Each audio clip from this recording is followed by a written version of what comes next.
This marks 12 months of subscribing to this channel.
Alrighty, hello. Good evening. Hello, hello. Typer, hello. How's it going? Hello. The nice camera is back, which I'm pretty excited about. It looks so much better. Let's see who is here. Sammy, Rivius, Funzy, you're my bias. No, you. Christian, Krusty, Uter, Eric, ODM. My bias is JD. Everyone's bias should be JD. Possum, thanks for the 12 months. And also, good night. Soran, hello. Eric says Mamamoo is coming.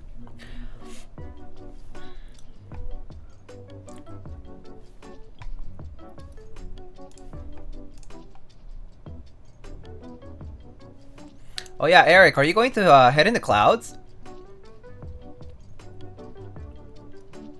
I saw tickets were opening this week. Nah? That's fair.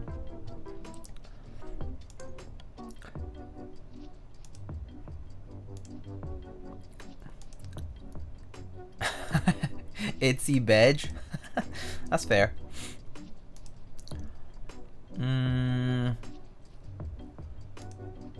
Trek is guy, hello.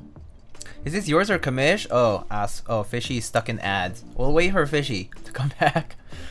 But it's 10 more seconds. Guess what though? Are you flying to Korea again? Or Japan? Korea. Probably Korea. Again. For like the 10th time. This year. Alone. Right? Probably. Knowing Eric, okay, Richer, Ick, He's of course flying to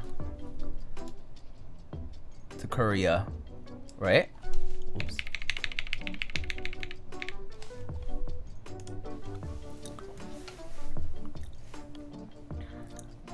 I almost bought a B stock bias so I can have a black one sooner, but I talk sense into myself. Good. Probably better just to wait, right? To be honest.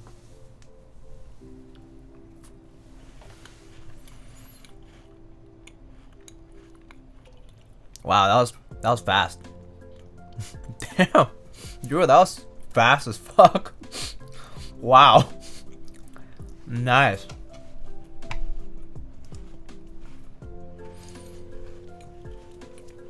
One leave? What are you going for this time? I imagine you're going for another event? Or are you going for like...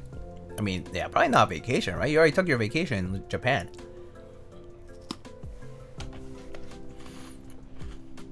Vacation and concert? Whoa, how do you have so many vacations? Actually though.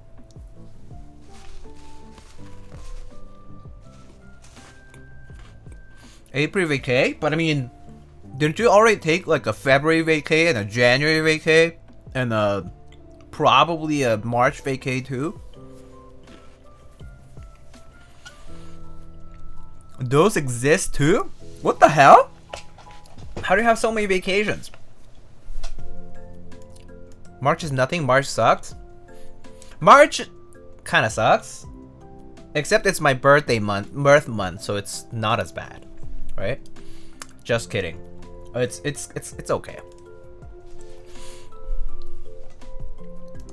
Eric actual rich? Yeah, this man travels on miles so much. It's crazy actually. I don't know how he does it. You need to be rich to rack up the miles in the first place, right? Illness going around? Oh, hi Soran. Hello. This trip, half of it is miles? Dude, it's crazy. How do you do it? You're gonna run out soon, I bet. Especially if this is half. Alright, so today we're building a bias V2. So this board has been in production for a while, right? Let's see, when did this GB even start? This GB started like a while ago. I can check. 2022, 2021. Interest check was October 31st, 21. And then GB raffle form 16th of November 2021. So it's been like a year and 4 months ish, right? Pretty long. Hello, also hello, Mr. Joao Vitor Senior. Eric and I are going to compete in a K-pop reality show. Nice. You guys better bring footage.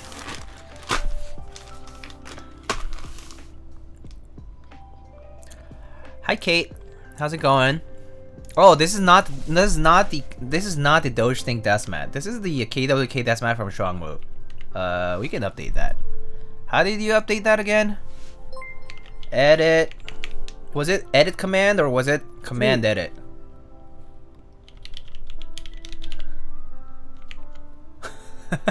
I forgot what the syntax for that was, but it's okay. I'll just do it on the portal. This is KWK desk map from Shuangmu. Boom, done. Oh, Mr. Poner, hello. How's it going? Anyone know if June is compatible with H60? Good question. I actually need to just check where the USB port is. I imagine it doesn't matter as long as you have it's on the left side. So you could use an H60 with left side connector, right? There's a camera behind you? Yeah. Oh, Krusty, hello. I know exactly every detail why it took so long. I don't. Because I only kept track of bias updates like once every like few months. There were like updates quite often, but I was just like, when is it gonna ship? I don't know. So until it's closer to that, I'll worry about it.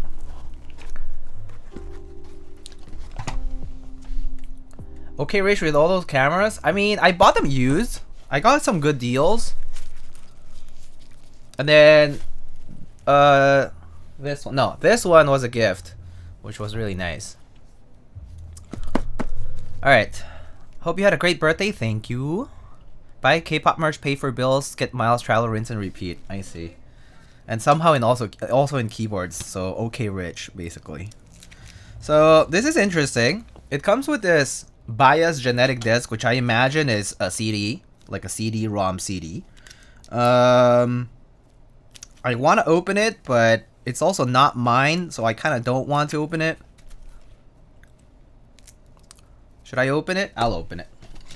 I think I'm just gonna open it. I'm too curious not to open it.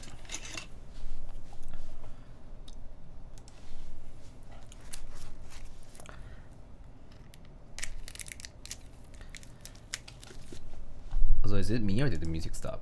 Oh, it did.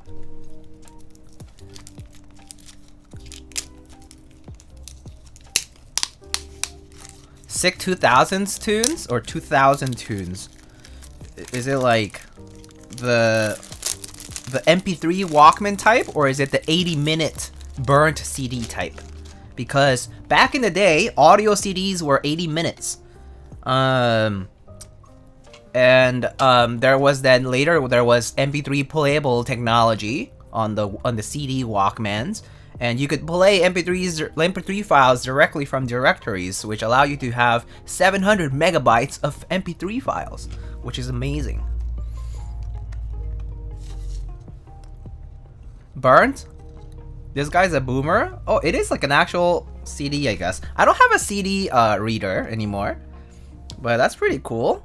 For those Zoomers who don't know what a CD is, this is a CD-ROM, okay? This is a CD. This is a compact disc. That's what it stands for, compact disc. And you put it down on a CD reader, CD-ROM reader, and there's a laser that reads the CD, and this thing spins. So that's how it works, in case you don't know. But Baion decides to call this a genetic disc, which is pretty cool. Has Baion's logo on it. Very nice. Version 01.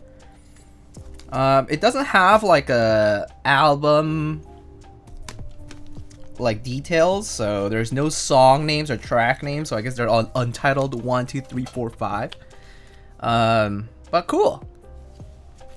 Very neat. No, Diego, that's a 3D printed icon out of an MP3 file. Ah! I actually own a CD player. I don't have I haven't had a CD player in a while. I mean, I used to have a Walkman, but I had both the cassette Walkman as well as the CD Walkman, but not anymore. Ancient tech for sure. How about you CDs nuts? Haha, if I could find them, that is. Haha. Sorry. Should I get Matrix 8X V3, or do you think there is another board worth spending that kind of money on? Ooh, there's a lot of boards that are in that like range price-wise, so I would suggest just talking to people out there what they prefer. I haven't tried the Matrix 8X V3.0, so I can't really tell you, Abdroid. But I would tell you if I had tried it, but I haven't, so I don't know it.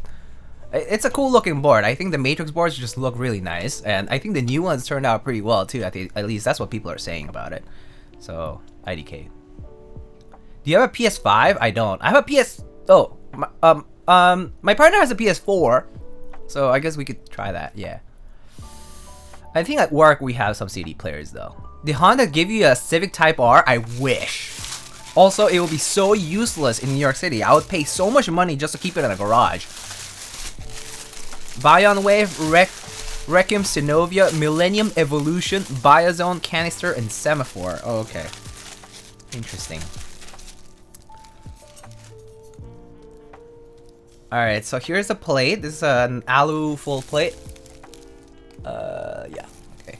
Yeah, so there's the alu full plate. Has the Baion logo. and has these interesting non-flex cut but flex cut like little engravings, which is kind of interesting. You don't see that often. It's just like extra tool path to machine this. This uses this kind of like grommet kind of mounting system, which basically just kind of like lodges onto these tabs, and then you like mount the plate. It's pretty nifty. Pretty excited to build it.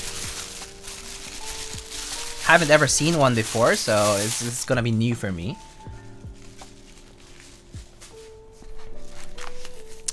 What would you rec for that money that you've tried? Oh man, there's so many boards. I feel like I like Geonworks F1 a lot. I mean, if you can get like a TGR JMP2ME, that's also pretty nice. Mary C 84 is really nice too. Daji 84, if you can get one, that's also super nice. But that's in stock. I don't know what's in stock right now. What's in stock right now? Like 8XV 3.0 right now is in stock, right? Because there's extras available. But what's in stock at the moment? Tomo is a 75%, so that doesn't work. Let's say it's a TKL. Oh, TKL one is pretty nice. Speaking of TKLs, the Heine Bush TKL one, that's also a pretty nice board that people really like. All right, we have a green PCB, classic.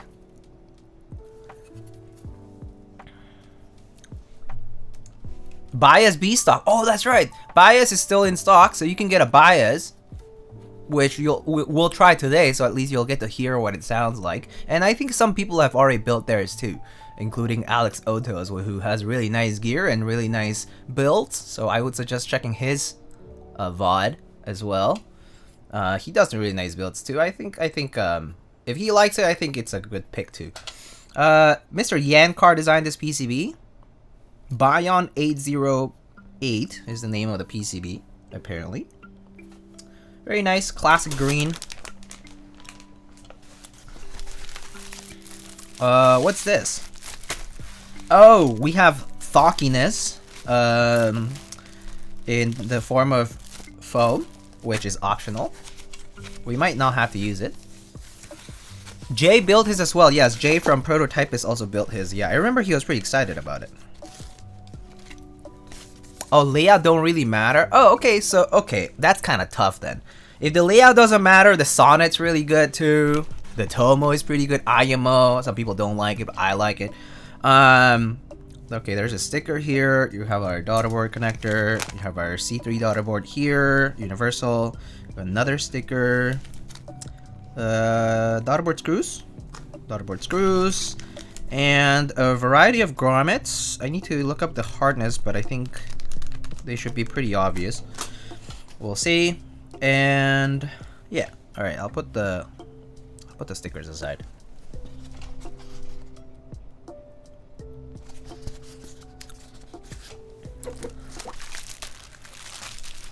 Extra fog. That's right. All right.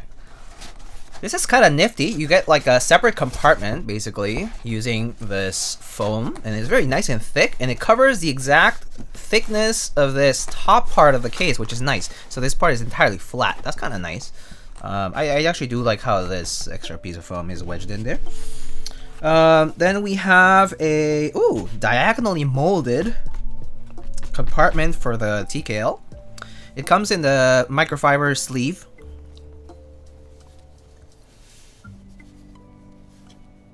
Just so you know, there's supposed to be only 2 daughter board screws. People often ask why not 4. I mean, 2 or 4, it's fine. Yeah, 2 is fine. I mean, 2 can hold it just fine. All right, we have a silver bias today. Pretty nice anodizing. Nice and smooth. I don't see any issues or anything. And here we have the very colorful PVD weight. Kind of has the green edge and like a purple, kind of purple and bluish hue, and then goes towards the middle with like the yellow and the rest. Very nice. And then on the inside, it's kind of like blue. First silver build stream I've seen. Oh, nice. Okay, that's cool. This GB is near the end of delivery. Yeah. When you turn the foam around, you get the cutout, so you can store the board with keycaps. And oh yeah, that's true. That's a good point. Maybe I'll do that after I when I have to store it to send it back to the owner. Pretty nice. Has a seam that kind of runs to the back. The shape of the board is very nice. It's like this island kind of shape. So I always say that island bottom TKLs have a very nice, frame the center USB port pretty nicely. Whereas different designs, I think on TKLs at least, I do like the port on the right side. But on designs like this, or similar to like the Keycaps #1, the center USB port does look nicer in my opinion. It's just the way the USB port fits onto the design of the case. But yeah, pretty nice, pretty nifty. Does this have the F1, F2 thing? No, I don't see anything.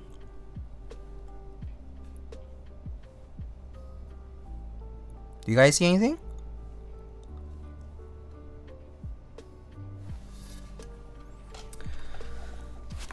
I don't see anything, so it looks fine. All right, cool. Is this your bias? You are my bias, Alex.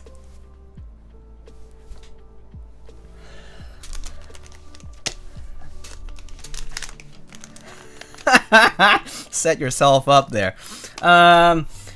Okay. Dies of cringe, right? I can already see Drew posting dies of cringe, but he won't because Alex is here. Maybe he will. Soon TM. But no, it's not mine. I actually do have a unit. I actually got one in black, but I don't have it here with me, so I can't really compare it back and forth because yeah, I don't have it like here with me. So.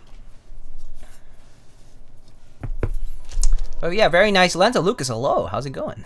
Do you like standard USB ports on TKLs, Diego? I think it depends on the design. Pretty much. As I said, island-shaped bottoms like this one. Center USB works well. Keycaps #1, for example, is like a similar kind of bottom design. Center USB works pretty nicely. But especially like on the revision 2, revision 1 boards. Oh, Alex. Alex. Hello.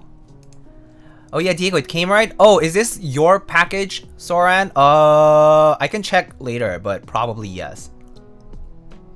Oh my gosh, this big raid. Thank you, raiders. 356 raiders. Alex Otos confirmed from OTD.kr. A green PCB so the board must be bad. Oh, Mr. Teja Types. Wait, Teja Types? I'm Teja Types. You're Teja Types? I'm Teja Types. Just kidding.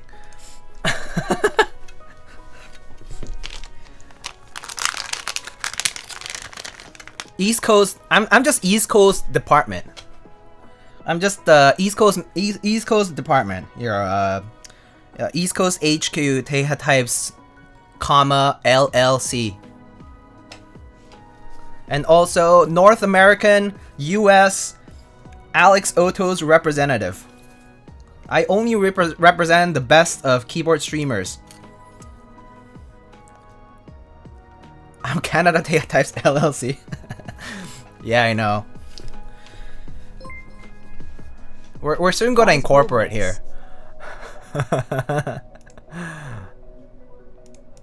Any keyboard streams confirmed owned by Teja Types. Yeah, easy clap. Oh my gosh, Mr. Furl, thank you so much for the 17 months.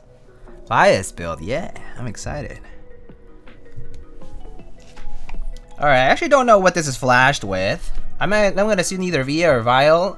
Considering this is a Yankar PCB, I'm gonna guess Via is fine. Yeah, and I was not wrong at all. Because Mr. Yankar gets his boards approved on oh wait, that's not the right. There we go. Alright.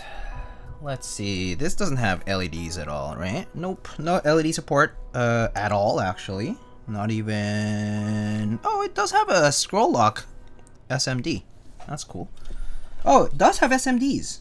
Oh, it has caps lock and scroll lock SMD LEDs. That's pretty neat. They're very tiny, but they're there. Also, happy birthday, Nathan. Oh yeah, Nathan, happy early birthday. How old are you? Like 67 now?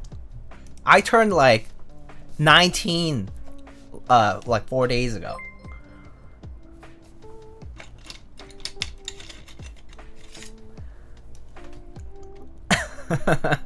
Just kidding. Alright, let's see. Layouts. 7U. That's cool. We're not gonna split anything. And I'll change my layout a little bit here. That's cool. Alright, that's fine, I think. 19? Pretty sure I saw you drinking. Oh, you know. Just starting a little early. Cheeseboard versus thermal versus Zoom 65. Ooh. Okay, I'm personally biased, and I'm gonna say thermal plus, to be honest, because the comb hair looking top part is super nice, and having had the thermal, the 60% one, I really like it. So I'm gonna say thermal plus, but some people might disagree. I think the cheeseboard is kind of nifty, but it's kind of just like a novelty. So unless you are just wanting it for the sake of that novelty of it being cheeseboard, go ahead with cheeseboard. But I personally am a thermal plus enjoyer. Ooh, look at this! SMD LEDs for caps lock and scroll lock indicators. That's great. Just pull out your Mexican card. True, that's true.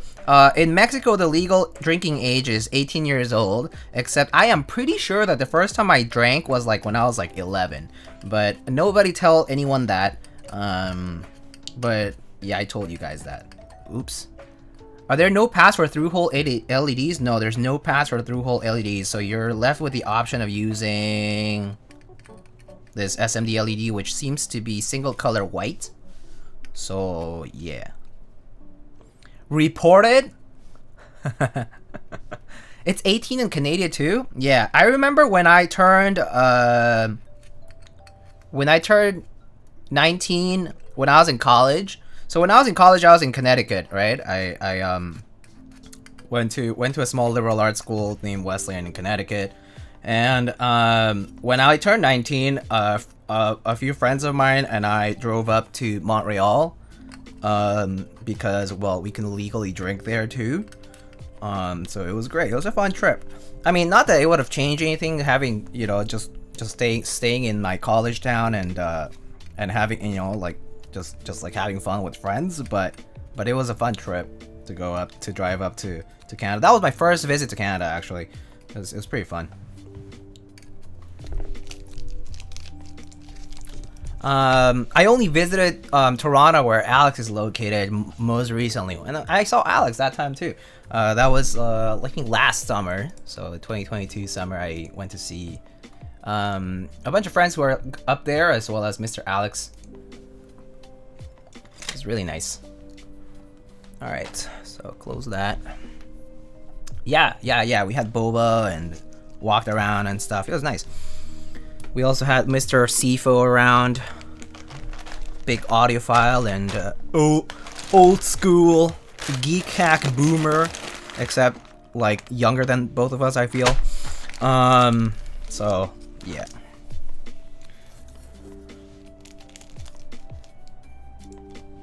How does one pronounce Toronto? Isn't it Toronto? Toronto. How do you say Montreal? What should I say? Montreal. Montreal. Montreal. Diego the Brewmaster. Yeah, should I be like Paris, France, Français? Is that how I... Fromage. Huh? Croissant. Like that? Big French moment. Okay. So let's get to Lube and stabs, I guess.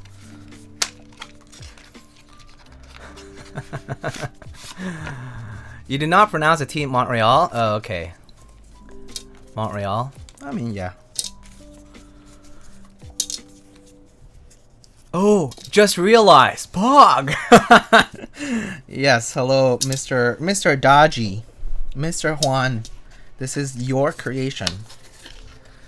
Today, I wanted to eat a croissant. Yes, I love me some...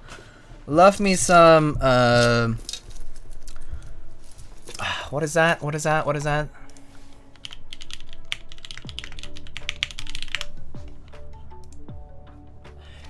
Classic Parisien jambon beurre,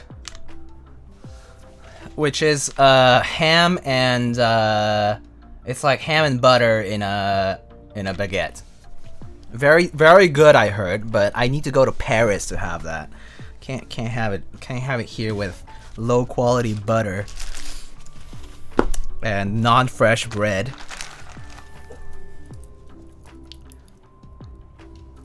I'm obviously exaggerating the pronunciation. Croissant on baguette enjoyers? Yeah, I do love me I do love me some bread, especially in the morning. Do love me some carbs. I will never quit carbs.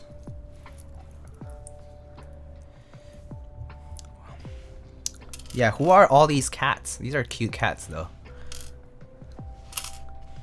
Christian, take me to Paris. Yeah, Christian, take me to Paris. Oh, this one is... Oh, cool. Saves me a stab to lube. I think this was just an extra that I had. Nice. Alright. Let's get our 205. I'm eating a croissant. Nice. Okay, tous les jours or Paris baguette?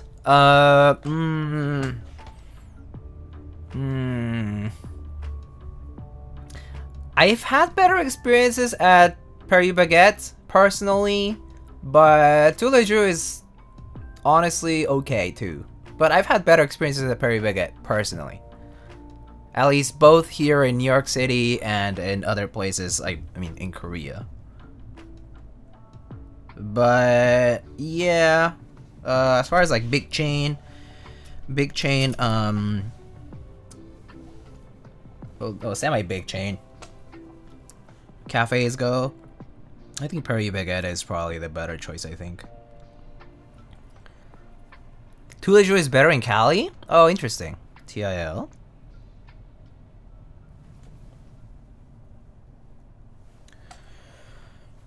Hola, Conin. ¿Cómo estás?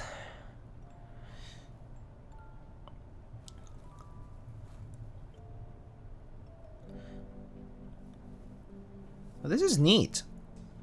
Twitch now highlights all the raiders, huh?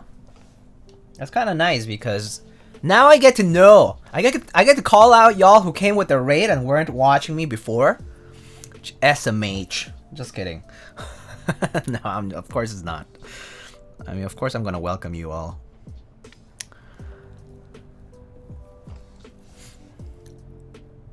That shit's so annoying? Well, I mean, you can stop being a mod if you want, Drua. It's as easy as telling me, hey, can you just type /unmod Drua? Then you'll never see it, right? Or does it? Or do you see it? Does everybody see it?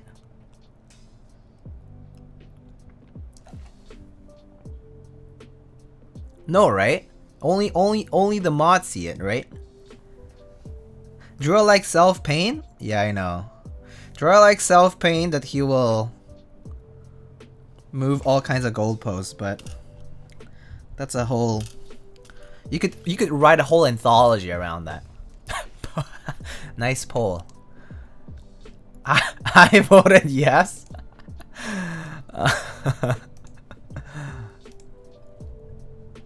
I'll be nice. I'll be nice and vote no. Oh shit! Someone else voted no. How nice. Who is a sympathizer? Whoever sympathizes with Drua is the person we need to call out, not Drua.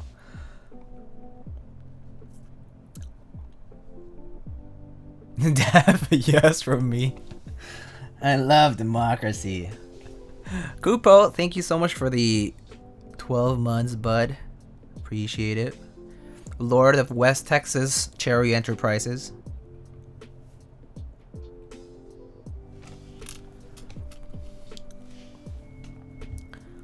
I spend points to vote again. Give the people what they want. Send this man to Brazil. Oh yeah. West Texas Enterprise will write the Lightning Keyboard Brazil trip as a business expense? Yeah, I know. I will be traveling to Brazil thanks to West Texas Enterprises. Led by Mr. Kupo Cap, aka I want you so bad.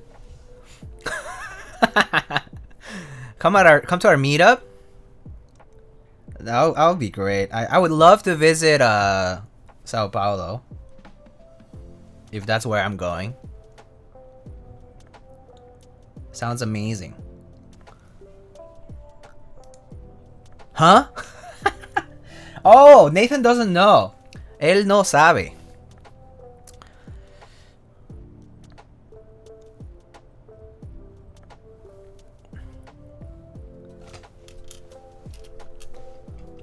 Someone educate Nathan. You can post it on his server. Actually, let's do a challenge. How many people can post that on Nathan's server? Ever since it lost like 5,000 users from a bot going rogue, we can populate it with productive messaging. More like 20k. Oh boy. Oh wow. Uter actually spent 8,000 channel points to vote against Drua. Oh wait, so are we actually banning Drua? Okay. 5,000 users sacrifice themselves so we can get K-pop in Teja types? Yeah, true. There is finally a K-pop channel in Teja types, where the lead moderator Drua is making fine contributions. He's such an excellent contributor that he owns the K-pop based keyboard that the CEO of Teja Types, LLC used to own. Chongha Bias TKL. The one and only. One-off. The best. The one that he loves the most. His true bias.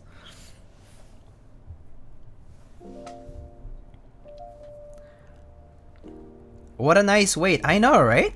This man wants to throw it out a window though.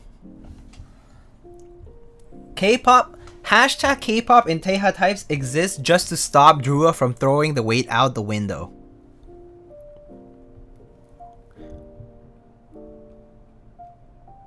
It's its sole mission.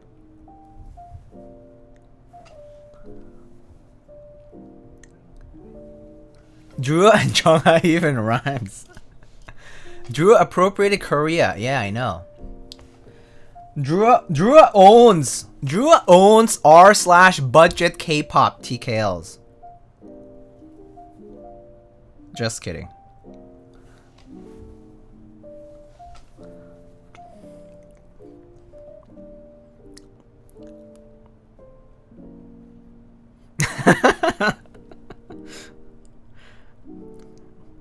What are you gonna do, Drua? Leave? Drua is gauche, Debbie. Oh boy. Why are there so many cats? Why are there not more cats? Is the real question. His love for Chongha started out of research of the aftermath of OTTKR after 2013. Speaking of Chungha though, when did she debut again? I actually don't remember.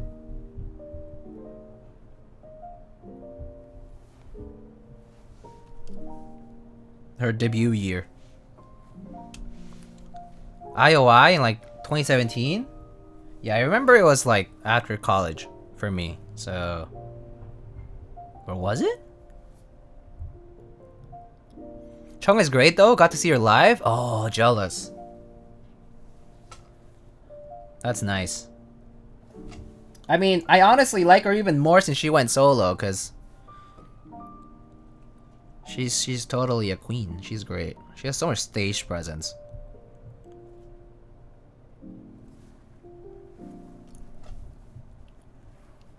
Very fun performer. IMO. Too bad I can't time myself out anymore. It's okay, I can time you out. How long do we time Drua out for?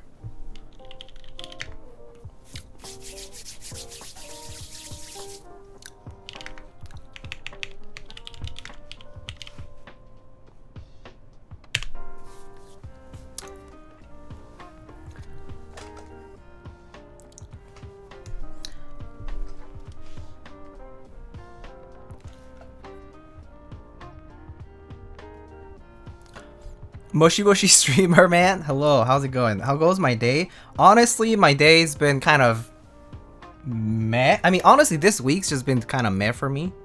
I've just not been nearly as productive as I told myself I would be.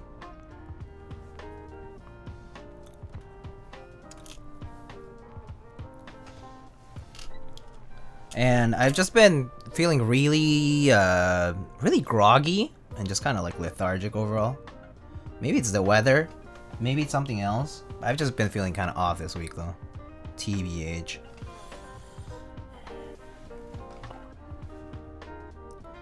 Like, I would tell you I've been doing well, but I can't really tell you that. It's not true. It's been so-so.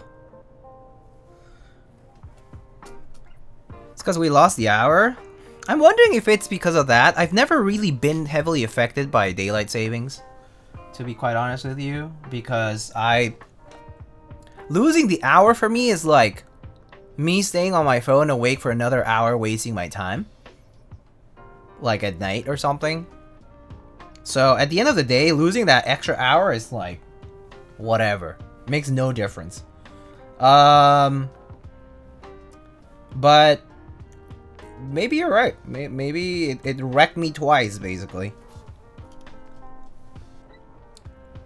The government stole our hour, yeah. Dark Brandon. SMH. I've been having the exact same week. Weird. Yeah, it's just been off for me. That's all. It's just been terrible for me. Like, just in general. Like, I've had had good things happen though. Like, it's not to say I've had a absolutely horrid week and I could only complain about it, but it's definitely felt off for me. It is what it is. Slept early last week to try to get ahead of it, but still screwed me. Oh yeah, not me. Not me. It screwed me anyway. Well, I guess that's the allegation now.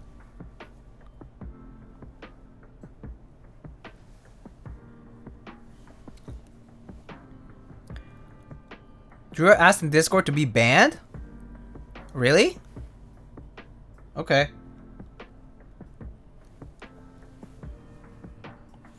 I can actually do it now? Oh, true.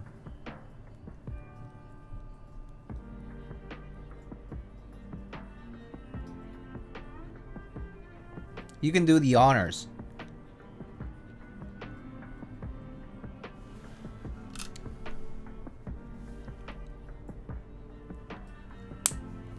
Only unban Drew if he sends a unban request. No unban request? No unban.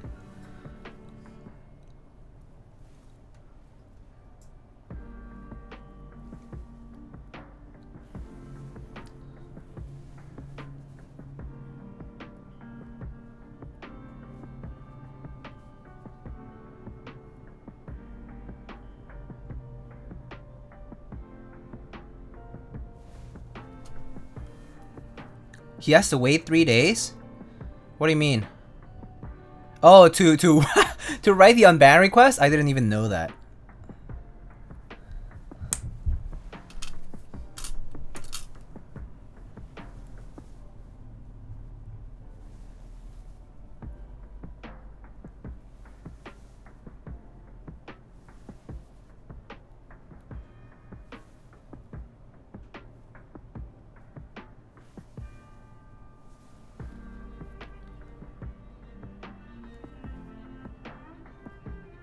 Anyway, y'all. Hopefully your week has been going better than mine. I can't believe it's already Wednesday though. It kind of sucks. I actually don't want the time to go quickly. That's one thing. I actually need more hours in a day to do this shit that I haven't been able to do. But time's just moving really fast. It's Wednesday, my dudes. Yeah. Wait, what board are you building again? Bias R2 or V2. R2, V2, whichever you want to call it.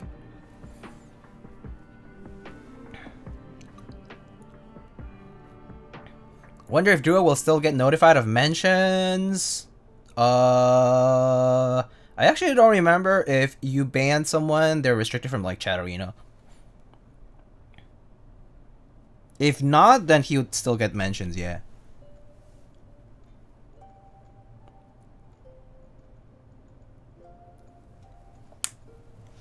Like if the text still goes through, like chat clients, then he would still get mentions probably.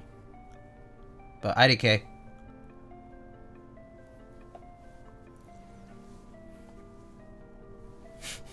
No. That's not the way it works, alright? You need to do it in separate messages.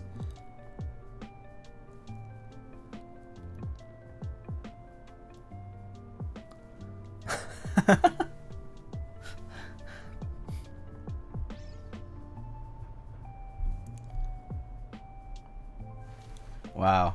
We are terrible people, but it's okay.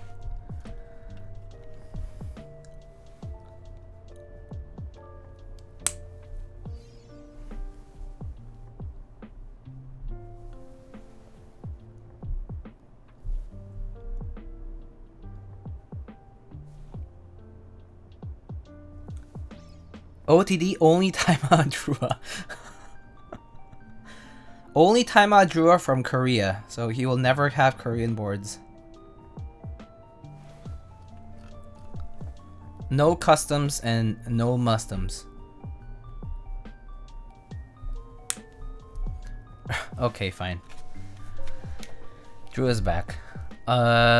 What happened to the person who voted not to ban Drua? We don't know. We don't know who the culprit is. Someone voted that, but we don't know who it is.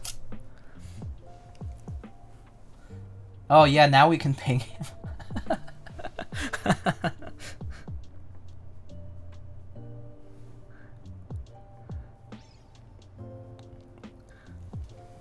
Wow. Y'all are great people. Moderators! Oh, that's right. Drew is not a mod anymore because I timed him out. Totally forgot that it actually unmods you at the same time. That's kind of funny. That's kind of a weird function, though. Why would it unmod someone just for timing out? It's not like you can do anything in the chat, right? Still? I guess it's fine. Yeah, if you get banned or timed out, I'm pretty sure you get demodded as well, unmodded. Yeah, pretty sure that any like punitive action towards a mod effectively removes their mod status.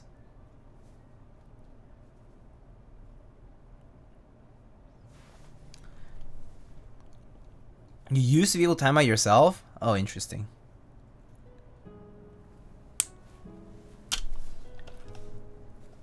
It's to avoid retaliation? I guess. Yeah, I guess that's true.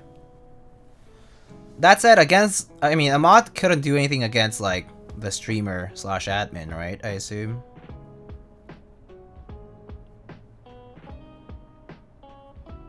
I guess it makes sense.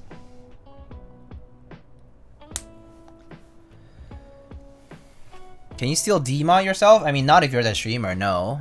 I actually don't know if you can unmod yourself as a moderator. Like as a... Not as the owner of the channel. Actually, don't know. I don't think so. You can? Oh, you can. Okay. I guess it's just like stepping down. Stepping down from your position. You just unmod yourself. I'm done. Quit.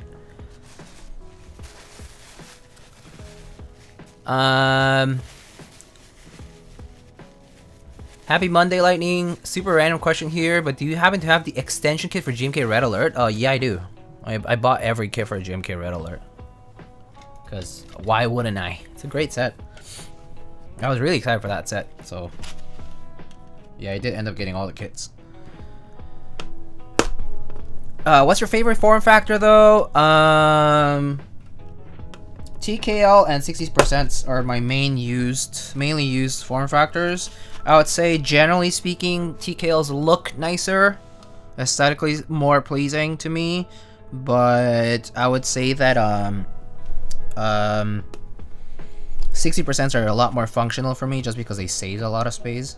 So I prefer 60% on the desk in general for if I'm like doing like other paperwork and stuff and I need like the extra desk space. It's pretty nice. Otherwise TKLs are fine though. I mean, they're aesthetically more pleasing. So yeah, TKLs and 60% is pretty much for me. I can't find it anywhere. I've been trying to get my hands on just the windowed caps lock key. Oh, I see. Well, best of luck. I do know that Misc & Co had extras, but I think they did sell out of the Numro and the extensions now. Correct me if I'm mistaken, but you can always check. They probably did though, but you can check.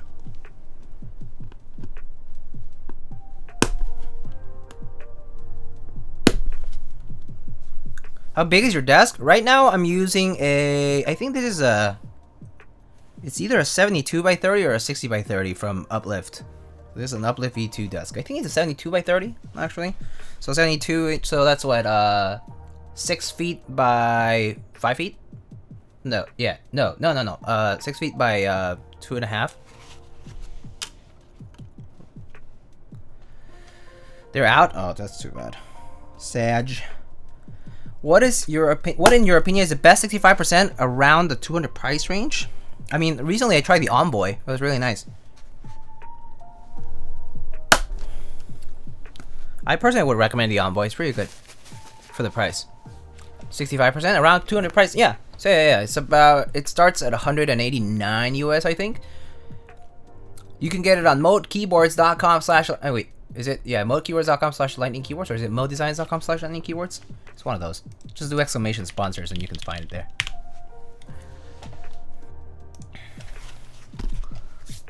I've considered getting an uplift desk myself. I just need to move out. Oh yeah, they're pretty nice, IMO. But I mean, make sure you get it because you probably would use the standing function. I don't use it nearly as much, but I do use it. It is really useful for like photos, and it is also useful just to sometimes just change it up. So I do enjoy the having a standing desk now. And also, also being able to specifically have your sitting height to be more precisely adjusted, both with your chair and your desk. It's nice to have the extra degree of freedom there.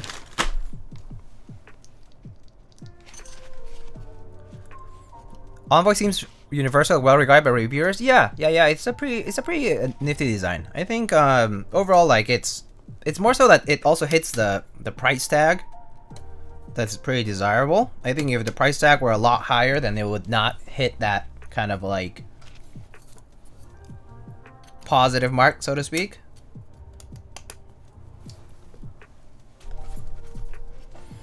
First, I need the desk real estate. Yeah. So that's also, yeah, that's why I personally got it. Needed a desk that was deeper, and the standing functionality is just pretty nifty. Hello, Yuri. Hola. ¿Cómo estamos? Mis compañeros de España. What up? My desk is not deep, man. It's like 30 inches deep. Wait, that's the same as mine. That's I think that depth 30-inch is more than enough. IMO. Is that grommet mount? Yeah, it is grommet mount. That's the bias. TKL uses this grommet mount. Pretty nice. I'm excited to try it out. It's my first time trying it out. So, like specifically on this board. So, excited about it. Used to have 30, but try 42. It's amazing.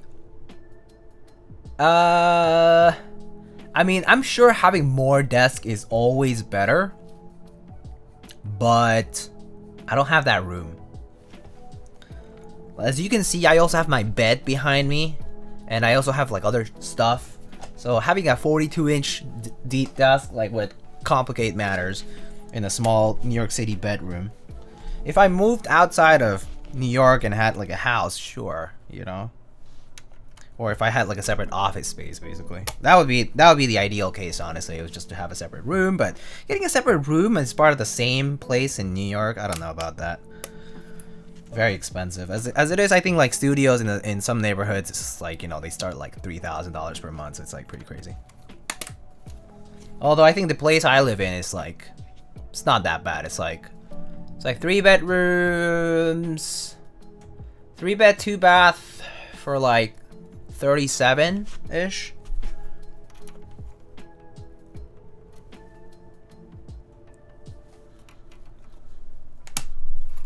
I took over one of the bedrooms, have one wall just as my desk. I mean, that's fair. 96 by 42. Holy shit.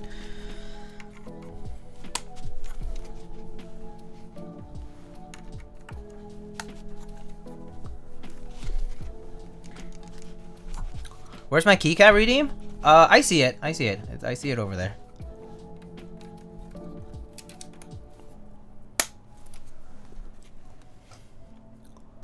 Have you revisited the QMX tabs? No. Not recently, anyway. Time to get a lofted bed. Yeah, people have talked about that. I have a friend who lives in Brooklyn who has a lofted bed, I think. What cameras am I using? I'm using... They're all Sony A6400s. They have different lenses, though. This one up here has a zoom lens. It has an 18 to 135 Sony lens. This one has a Sigma. So this one on the side has a Sigma 30mm. And this one on the front, for my face cam, has a Sigma 16mm prime lens. Yeah, pretty nice though.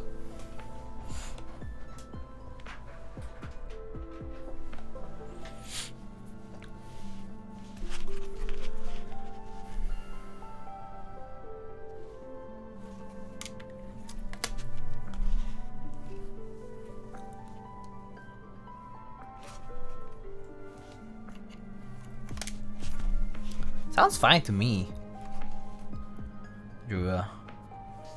But, I mean, to each their own, to be honest. If you're picky about it, then just use cherry clip-ins, dude. That's so easy.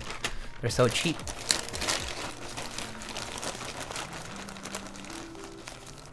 Every day I get more convinced Drew uses boards in a wind chamber. Sometimes I do wonder the same.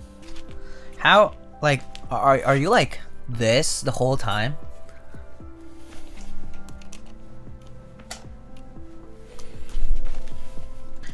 Gotta use my mouse.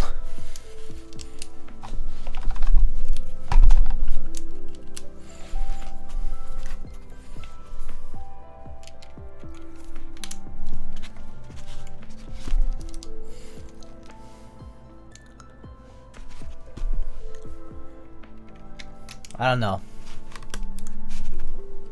Or is it like this? Okay, I am going to be checking the wobble on my stabs.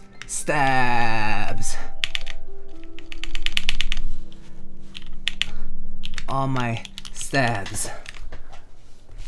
Like that? I don't know. TBH. How can you tell? I don't know. If you're pressing your I don't understand the wobble part as much, because it's not like... Do you by any chance forget to use the clips? Because the TX stabs do kind of... They are kind of smooth, and without the clips sometimes they do kind of pop up a little. It's the stem wobble. Like, you mean this? I mean, I don't think it's that bad. I could see why it's wobbling, and, you know, I could see that it's a little bit more wobbly than... I mean, it's for sure more wobbly than Stabies and... not TX, QMX, my bad. For sure. But I've never felt like it was bad that I would be like, oh shit, I'm typing on this, like, on the space bar, and I can tell that the stem is wobbling.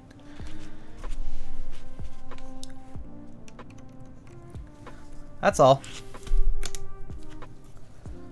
How about some Sumer OST? You really want Sumer OST right now? I mean, we can do that. Wait, is all of the OST okay for streams? It probably is, right? Because it's like I don't think game OSTs tend to have a lot of issues.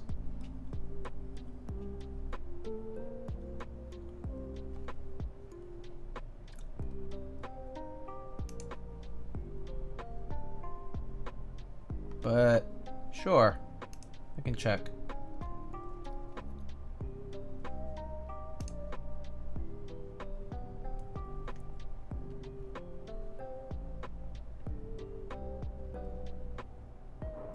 Oh, the Stellar Moment soundtrack is pretty good too, but it's a little too out there.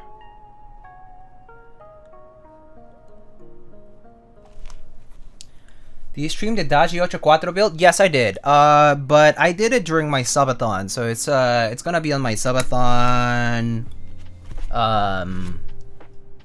VOD for that.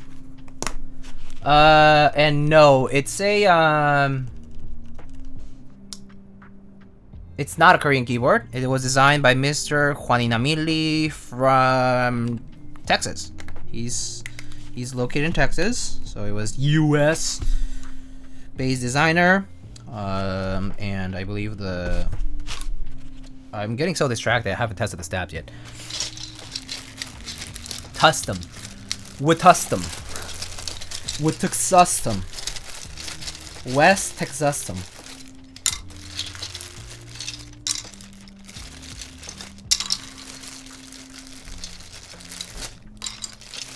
Love the square badge on the back. I mean, yeah. The little badge is a nice design element that I think is pretty nifty. So I don't think I need this here anymore. But okay, fine. Oh, why is it not playing? Ugh, so annoying sometimes. So Spotify does this weird thing, Soran, where like it doesn't want to play the things I want it to play. Why is that? I have to like restart it, or sometimes it works, sometimes it doesn't. It's just really annoying. And I have no clue why. Yeah, it's doing that again.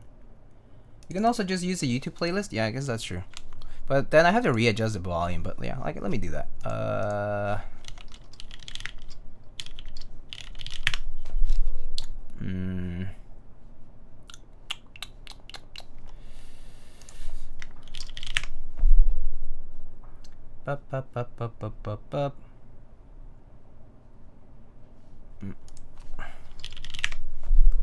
Which one's the best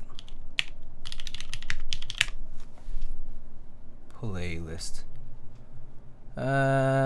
Disc 1. I guess disc 1 is fine. Is there all of them together?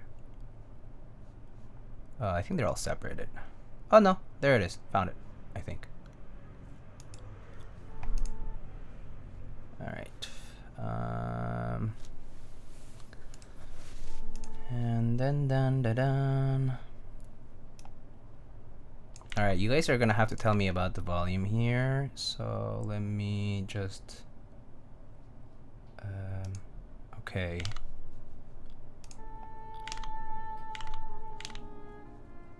Wait. Oh yeah, that's working. Okay, cool.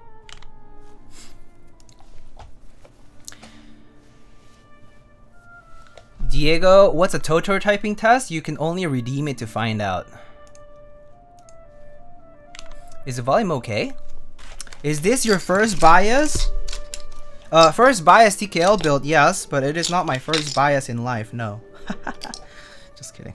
Actually, who was my first bias as far as like K-pop goes? Not sure. Boa maybe? Maybe, like old school.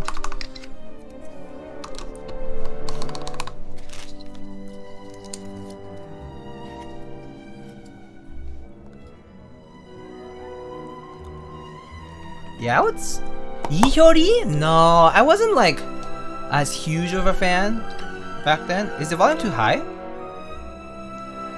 Maybe I'll lower the volume a little. I wasn't like as big of a fan of Yihyori until later. Like I think I started appreciating more of Yihyori stuff like later on. But I would say a long time ago, probably Boa might have been. It's just a little bit high. Okay, I'll lower it. I lowered it.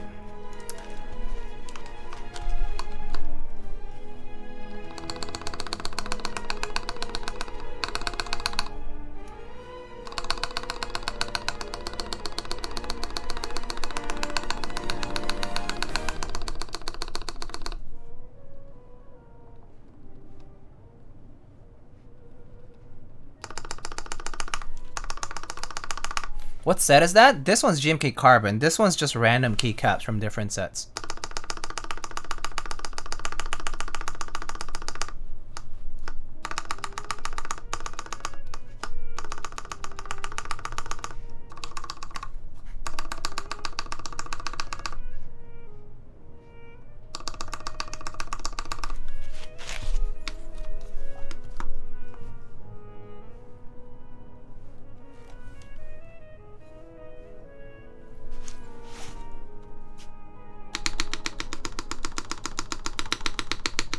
Did I redo my room? No, it's pretty much the same.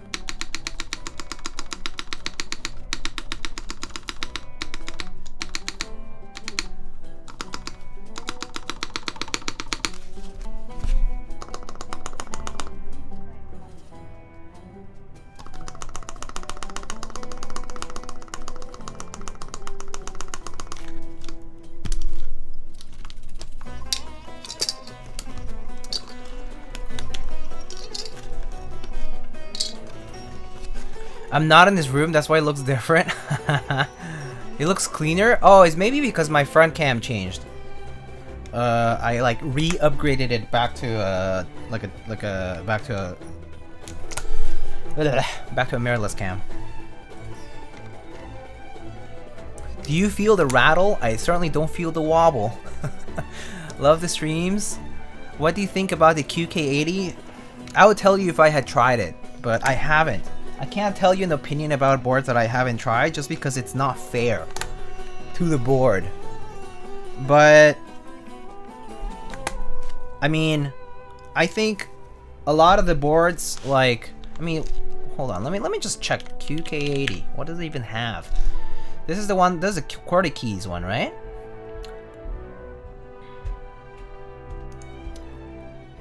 Isn't this the one that Alex had like flex cut PCB things to talk about? Pretty sure that was the one, right? I mean, the board itself looks nice for $160 US. That comes in like a bajillion different colors, and with a PVD sandblasted weight. Oh, they also have non-flex cuts PCBs now, which is great. I mean, honestly, for that kind of money, it sounds like a banging deal.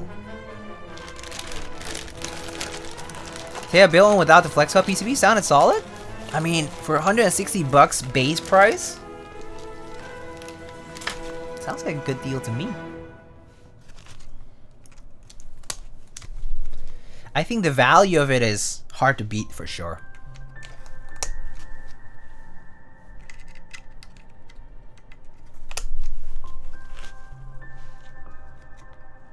I just paid attention to TX steps. No, I mean, I get it. I do agree that there is stem wobble, but I can't tell when I'm typing on it.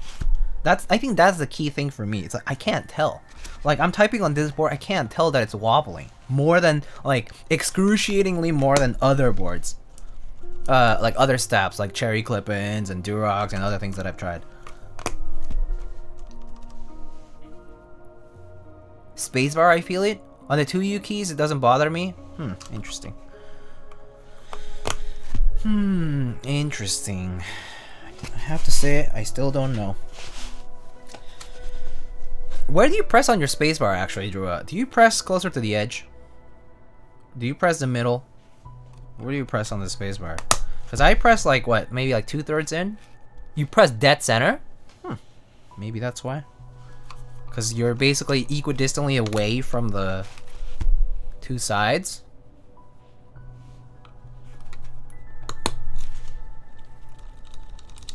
Drew just has better fingers. TM. Who knows? I mean, being more sensitive to things is awful.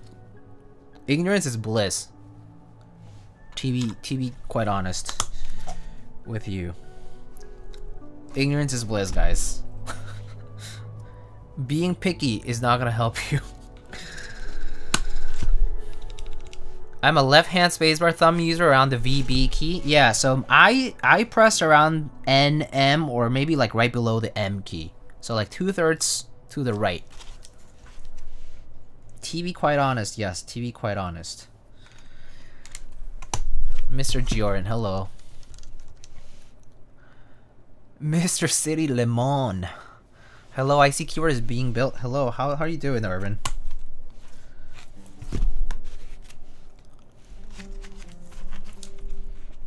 I press dead on between N and M. Hold on. I mean, if I'm typing on this, right? Like if I'm just typing, hello, I am. Yeah, so I press right here between N and M. Hello, I am typing on this keyboard which has TX stabilizers. I don't feel it.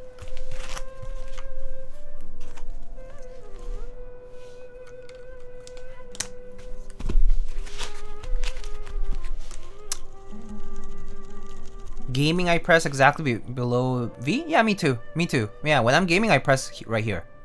Basically where, oh, no, actually right here. Yeah, right below V. Yeah, because WASD is here. So right here, where my thumb naturally falls is where I press. Are we discussing stabs? Yeah, so Urban Lime. I mean, I guess since you're coming to conversation fresh, we just want to know whether you feel this way or not.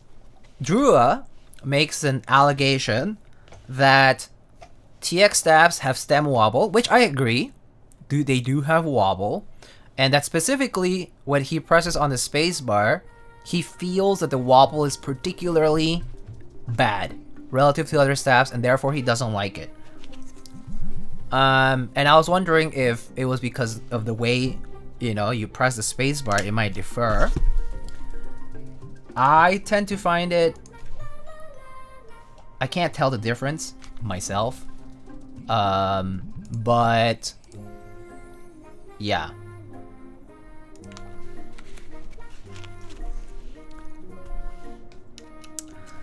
It's a claim. It's an allegation. We need to verify whether this is true with evidence.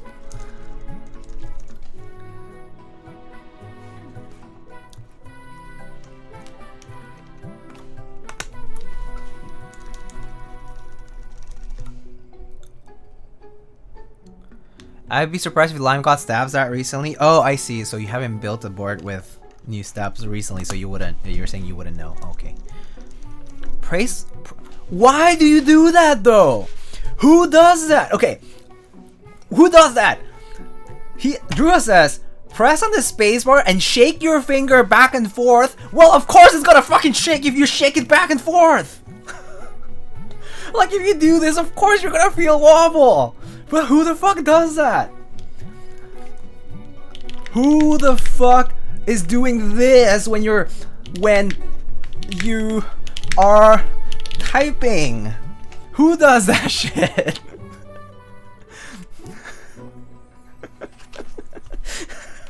That's what I'm so surprised about. Who does it? Yeah, what is this? Like a guitar thing? Or like a violin, and you're like doing the vibrating thing? Goodness.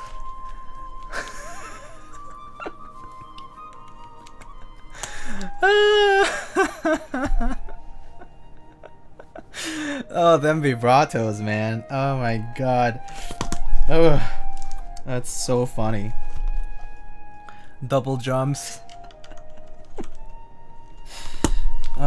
Today I learned there's a new way of typing on the spacebar. Dude, streaking while typing. Okay, pinch harmonics, the new meta. Whoa. Oh my gosh, that's funny. I mean, okay, you do you, man. Like, we're not here to shame anybody.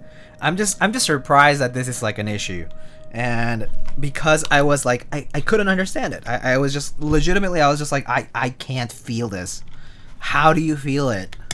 Like, what do you do to feel it? So that's why I was asking, like, where do you type on your spacebar? What do you do with it? Like, is it different for different applications? But now we know. Now we know.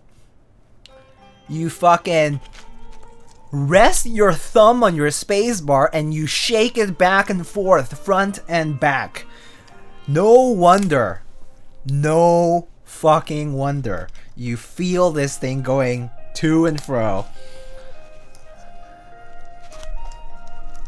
Diego, my keyboard makes sound when I try. Any ideas? Ooh, goodness. Refresh?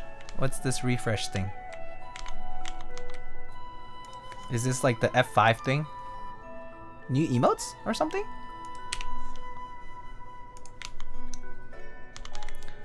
Also, let's skip this.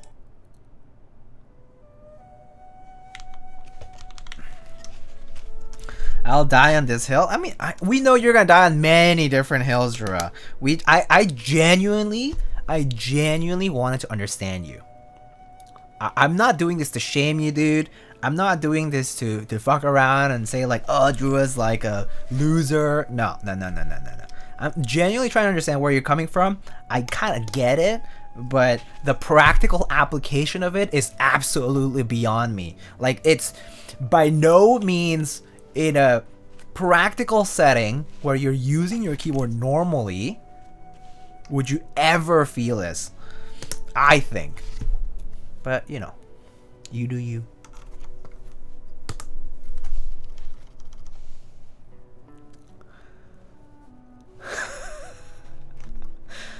I tried to understand. I understood, but then on a practical level I couldn't come to terms with it. That's all. We are simply agreeing to disagree.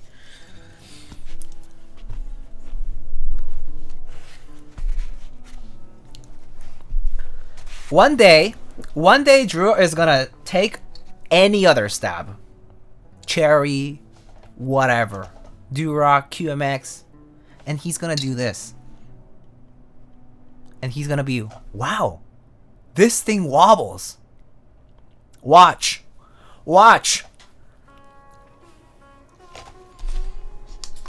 Just give it a few months. One day it's just gonna happen randomly, and it's gonna be like, bro, all my stabs wobble. 'Cause I put my thumb on it, and then I shook it. Hiya.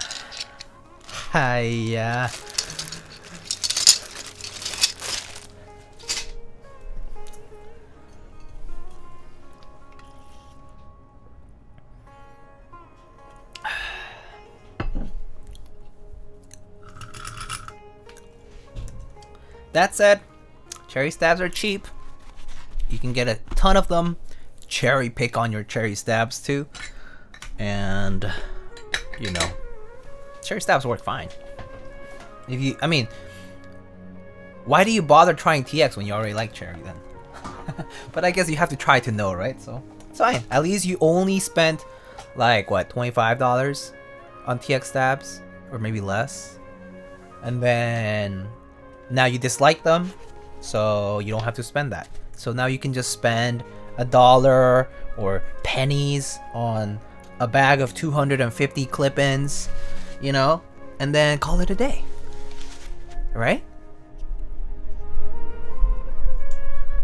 I didn't even realize there are 3 versions of TX. I feel like they've only gotten better over time, but I mean, some people say the V3 ones had issues, but I didn't really have specific issues with it, so I can't really relate.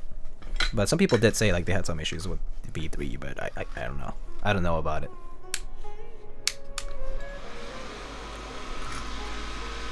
Four versions now with the AP ones, yeah.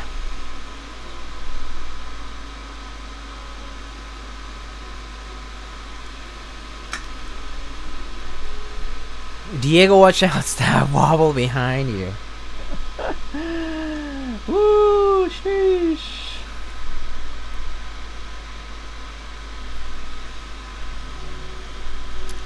V2 was to fix the PCB fitment, yeah. And V2 also introduced the better shims, the better clips, the ones that hold the stab on the PCB when you like pull keycaps, the little plastic thingies that you put into the little picks, the toothpick mod thingies. Those were replaced. Oh, those were improved on the V2s. I remember that was like the biggest improvement I wanted.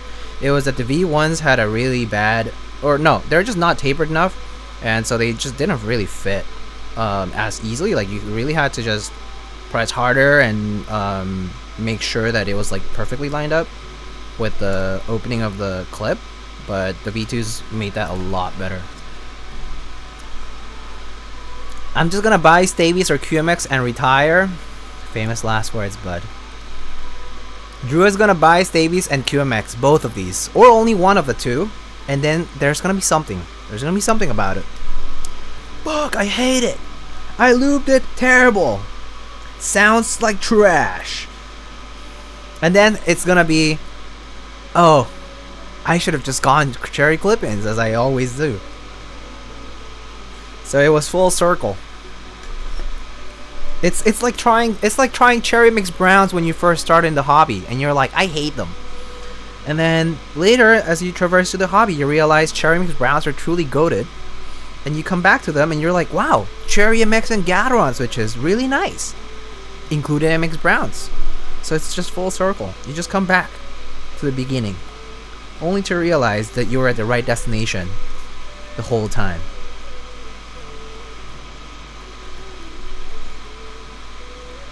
Yeah, the QMX you have to get right before soldering. Yeah. That's the big con about QMX, that's for sure.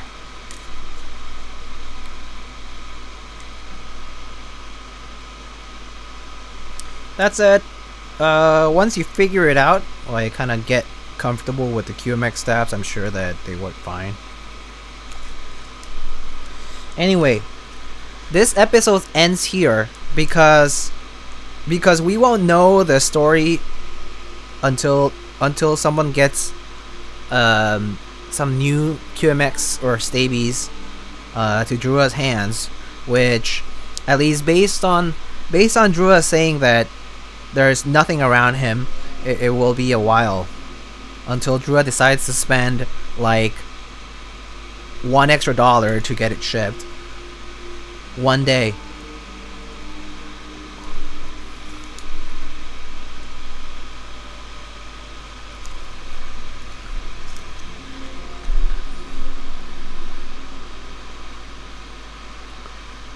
I admire Drua's cheapness. I mean, it's called being frugal, I guess, and that's fine. All of this would not have happened if we all went stabless. True, ignorance is bliss. Just don't know about it.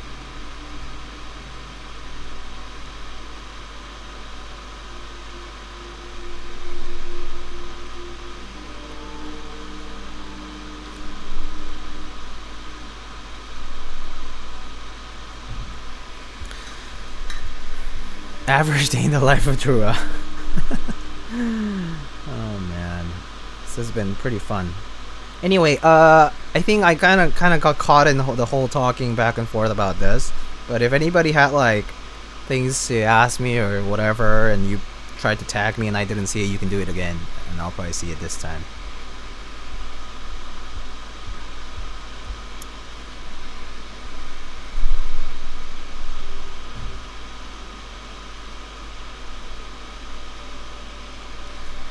I'm just gonna order one of these B-Stock Bias V2s if this build sounds nice. Okay.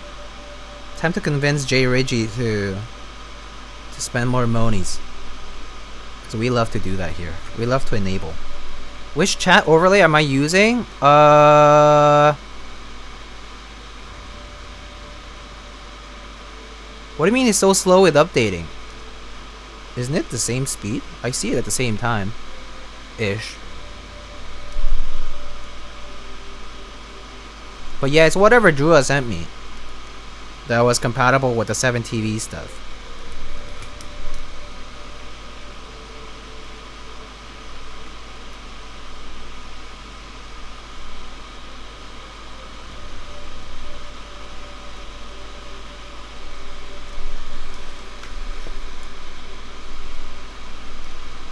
Doesn't show the renamed emos, does the OG ones instead? Huh.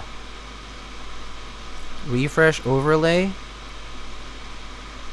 How do you do that?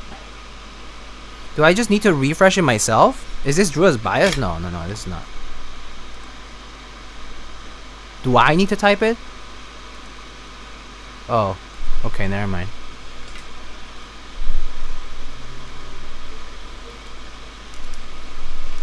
Oh wait, Drua, you're not escaping. You are now a Janny again. You thought you were free.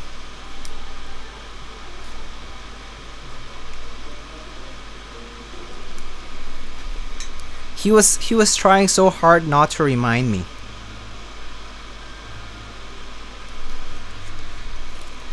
Dude, I want more Iron Hour quests. Oh, those were pretty fun. I kind of do miss the whole forest stuff. I actually haven't even finished the desert stuff at all. Like, I actually didn't start anything after the Skara Archon quest. TBH. No, wait, I did the one after that. I did the one with Wanderer thing. And then that was it. That was the last thing I did, story-wise. You play Genshin? Pog. Yeah, I've been playing since 1 point.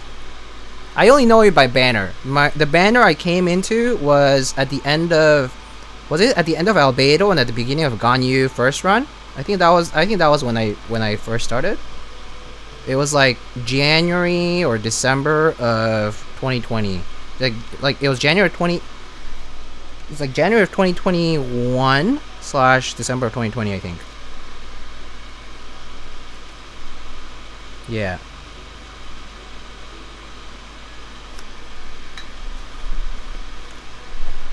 Haven't touched anything in the Desert of Scar's story. Okay. I mean, well, Scar's story is pretty fun, TBH. But the desert stuff after that, I haven't touched at all. So, like, basically, like, the past, like, 2-3 patches or so. 2 patches. Diego, are you going to play Diablo 4? Ooh, I kind of want to.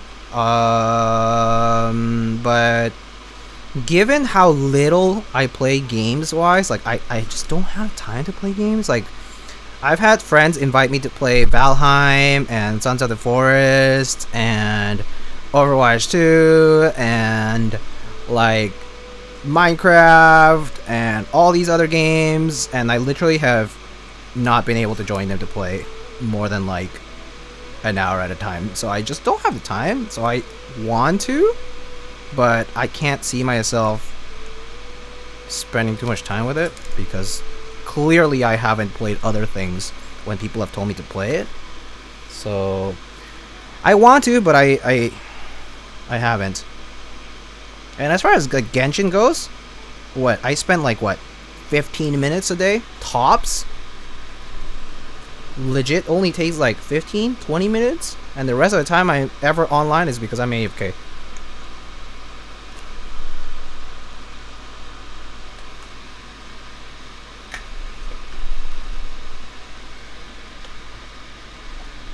Dude, you play OG Minecraft PvP?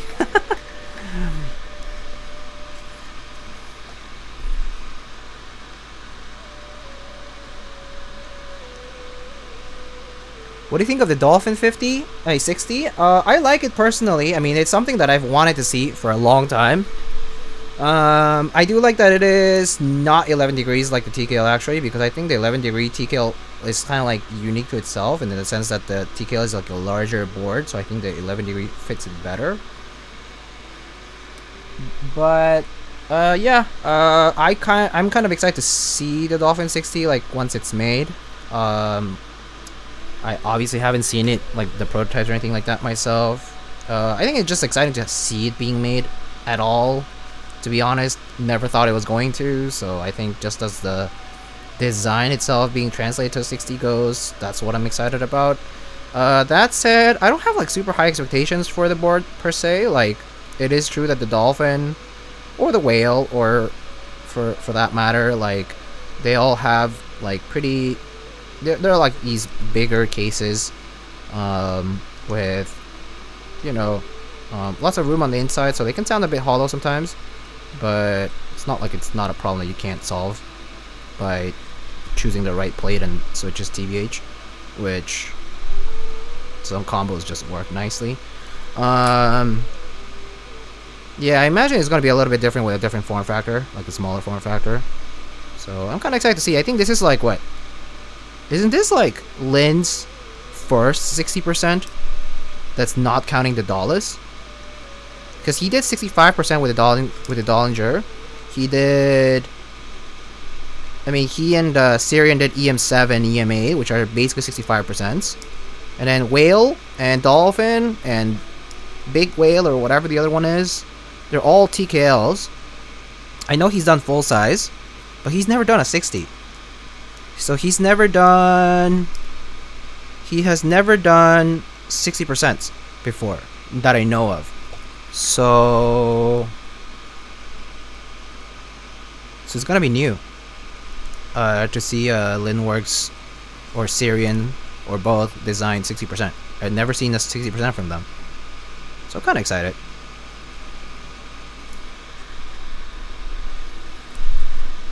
Sorry to ask again, are you getting any of those new Kankeys mats, Diego? I don't know right now. No, I don't think so. I mean, not that I currently know of. Maybe I'll have some sense, but at the moment I don't think so.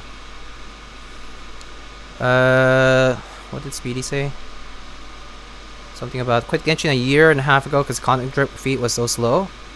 Oh, that's fair. Yeah. I mean, there's gonna be more I mean, yeah, because the game is gonna go on for a while until they finish the story. So, yeah, waiting for content is a pretty good idea, Speedy, TBH. The only thing you miss out is like events and like all that kind of stuff, but whatever.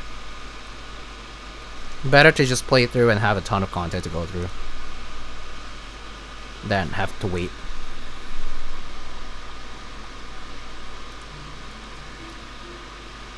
I was silly enough to buy something during the LZ flash sale. Oh shit, what do you buy? Do you get one of the first come first serve things? What do you end up buying? He had a bunch of different things, right? The GHV2 with the acrylic bottom? Oh, let me know how that is. Is it full acrylic bottom? Including the bar? Or how is that, or how does it work? I'm interested in knowing what it's like.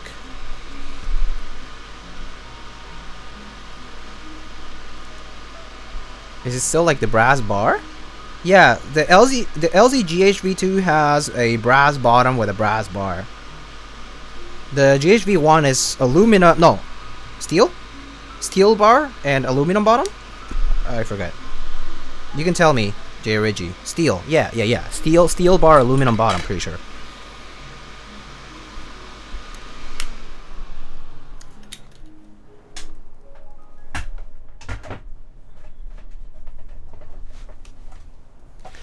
Should I get into Genshin? Is it a fun game? Be honest, I personally love it in the sense that I play it for the lore and the story and like things like that. The events can be fun. The exploration can be fun. That said, it all depends on what your tolerance for exploration and story and that kind of stuff is. It is a single player game for the most part. So if you, for example, liked Breath of the Wild, like, you know, The Legend of Zelda Breath of the Wild, it's like that. Like, there is a story component that you can go through at your own pace. And then there's a lot of exploration to do. And then there's like events and side things to do. If you're starting now, there's a ton of content that you can go through. And, well, if you go through it pretty quickly, then it won't last that long. But there is quite a bit to go through right now. It's fun. Different characters that you can try and all that stuff. I personally like it. The fighting is fun. As you go through it, like, it eventually becomes a bit of a, like it kind of slows down because you reach like level caps, and you also, you know, like the content is all easily clearable. So like if you are like going for like a certain challenge, then you might not have that anymore. And so right now, for example, I only play like you know, like 30 minutes a day at most, and that's just to do daily so that I can get like my, you know, daily resources and stuff like that, right? Because it is like a gacha style game. Otherwise though, if you like story based things, I personally really like it, and I'm very invested in the lore. But everyone's different about that stuff.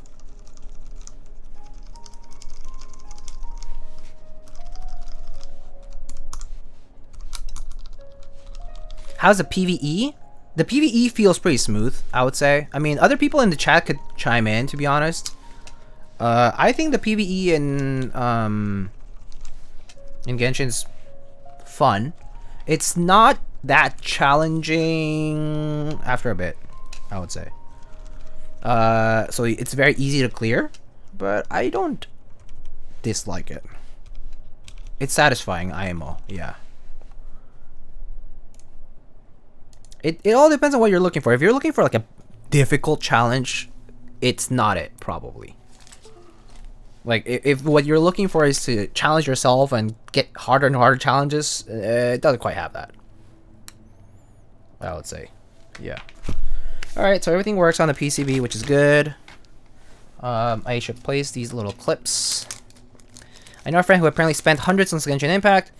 So I personally only spend on the Welkin thing, which is like the monthly thing for like $5. And I also get like, spend it through the Play Store, like the Google Play Store. So it's actually cheaper because I also have like, you know, I get Google Play balance from like doing like those like surveys or whatever, or like, you know, like random promos or gift cards or yada yada, right? And so for me, basically doing Welkin for like the $5 a month thing has basically been free for me in my experience. So I only do that, and it's more than enough.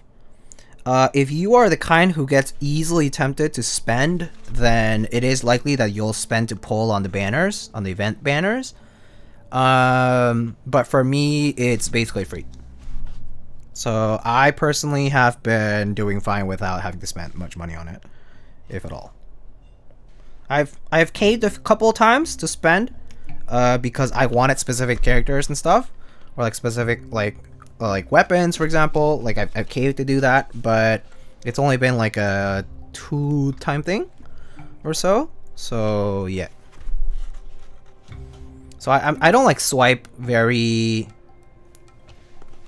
easily. It's very difficult for me to justify it. I rarely would justify it,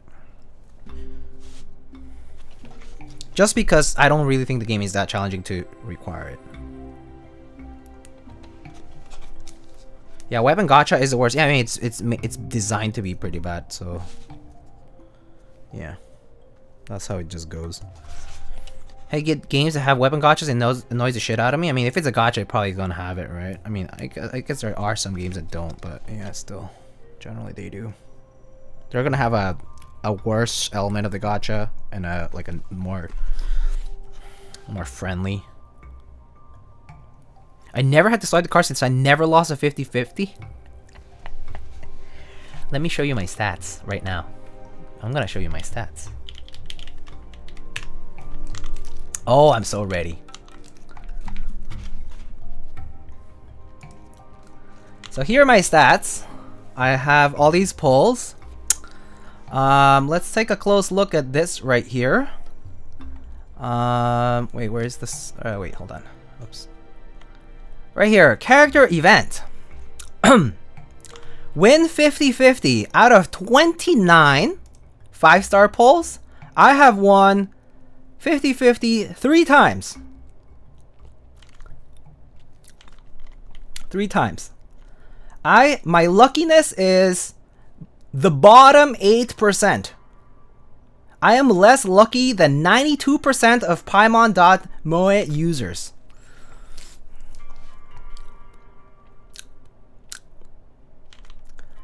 I went, look, so the successful 50-50s are marked by this like yellowish kind of, is it yellow? Well, I mean, this like orange outline rather. So I did one 50-50 successful for Hu Tao at the beginning. And then nothing until recently when I got 2 constellations for Raiden, very luckily. But as you can see, also my numbers are pretty high. The pity starts around like 60 something, and then like you are hitting like hard pity around 75. And like I'm pretty constantly hitting hard pity here. So yeah. So not very lucky as far as that goes. Can I post an image here? Yeah, that's fine. Is Genshin mobile or PC? Both.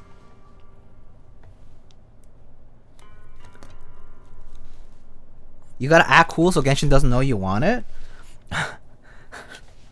What if you just pull because you want it and you don't pull when you don't want it? Because that's me. So if I'm pulling, it already implies I want it, right? So I think I'm kind of doomed. Oh, I need to see this. Wow, luckier than 100%. Imagine. I accidentally got Raiden because I was fishing for Saracons. This is the difference between Kim and me, is that I don't fish for fucking 4-star constellations, because who the fuck does that? I ain't rich enough to do that. The 4 stars come as they come, okay? They appear as you just pull randomly. If they decide to appear, great. If they don't, too bad. But you don't pull for fucking 4-star constellations. You either pull for the event featured banner, 5-star, or you don't. And at least that's my philosophy around it. So anyway, lots of Genshin talk. Okay, so I need to figure out what these grommets hardness is like. So let's see. Baionlenja.com. Miscellaneous kit? Is that where the info is? 2 sets of grommets. Okay, which grommets which? Just to be sure. 2 sets of grommets, different softness. Okay, it doesn't really say. I guess I can just check by my hands. Pink. Okay, the yellow is a lot harder than the pink one. Okay. I guess we can do either. I don't know.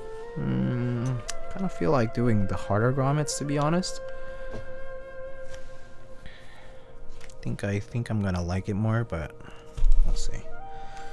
All right, let's get the top piece out first.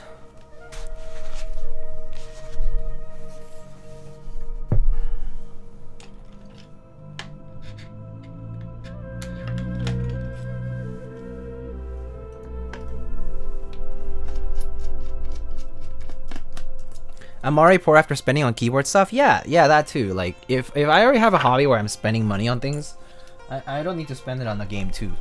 That's pretty much what it is. Small part upwards, thank you.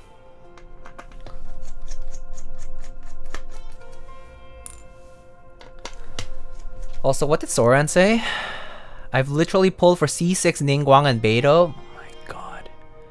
Dude, I had C6 Ningguang and Beidou way early, just casually. They just kind of came through. And wow, Obito, I won 12 50-50s in a row, and I don't know how. Isn't that 1/2 to the 12 to be able to do that? So the chance of pulling one, you know, it's like 50-50. It's like, you know, it's a coin toss, and then you have to do it. You have to do it 12 times in a row, basically. Just insane.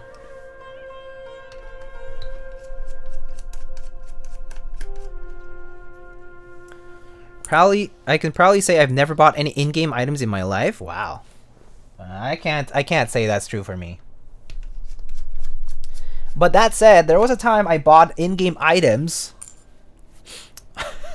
on the Diablo 3 auction house and proceeded to sell them for more. Basically, or found items that I could sell for more. So I bought items so I could farm for more items and therefore sell items. So it worked out.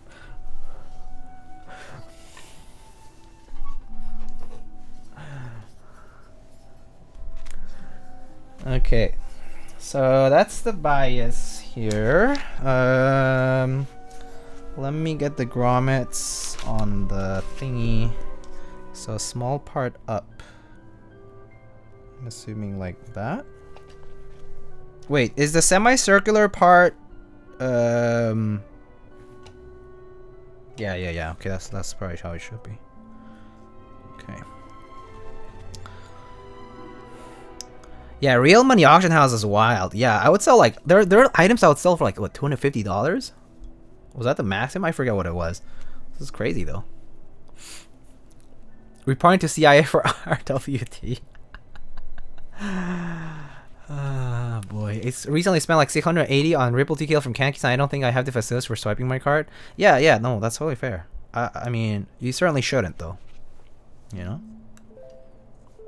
Diego funded his keyboard streaming career with D3 RMA sales? Not quite. Back when I was still playing D3, I just spent it on like food and like random shit. Like, oh, I spent on photography gear too back when I still had like my Nikon stuff. So yeah, I guess I had other things to spend on back when I was not into keyboards at all. So yeah.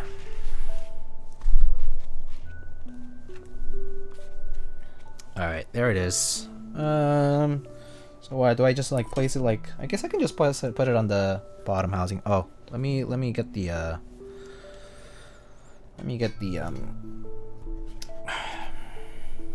wait. Yeah, that's right. Okay.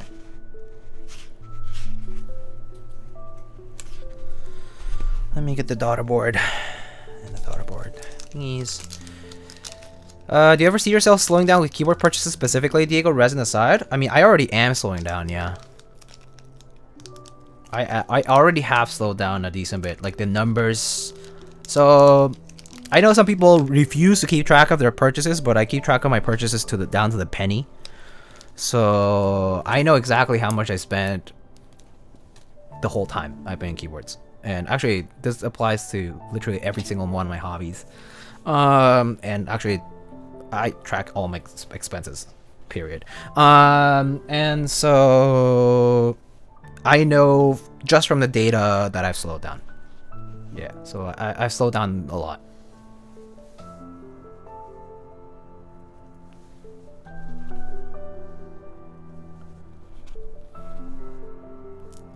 Yeah, I've slowed down a lot on both ends, actually. So I've slowed down just in general.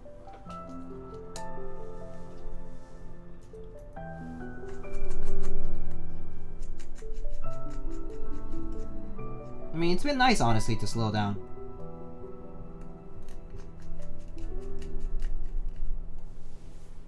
Oh. It's like one smaller.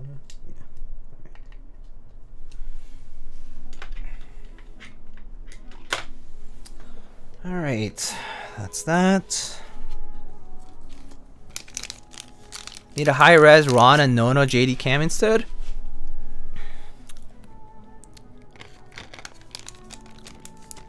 Should I time you out again, Drewa? Yo, high-res face cam, yeah, it's back. Well, it's back because I finally got a power adapter for the new body. And I already had the lenses, so I don't need more. But now your 401 KB will suffer. think my 401kb is good enough. What's the point of owning so many boards when you have to do an annual subathon to be able to build them? I don't know. You tell me. I don't mind. I like collecting them, and I like using them and swapping them out whenever I feel like it. So, yeah, I guess, generally speaking, I don't mind. Even if people judge me for it, it's like I couldn't give two shits about it. I like collecting stuff, that's for sure. Definitely when I was a kid, I always wanted to collect stuff, so I think that kind of shows, just in general. All right.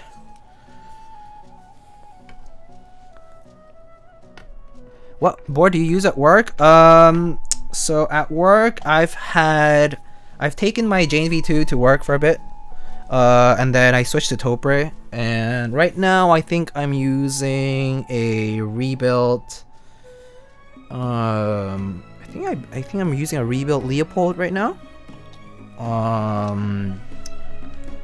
And then like MX.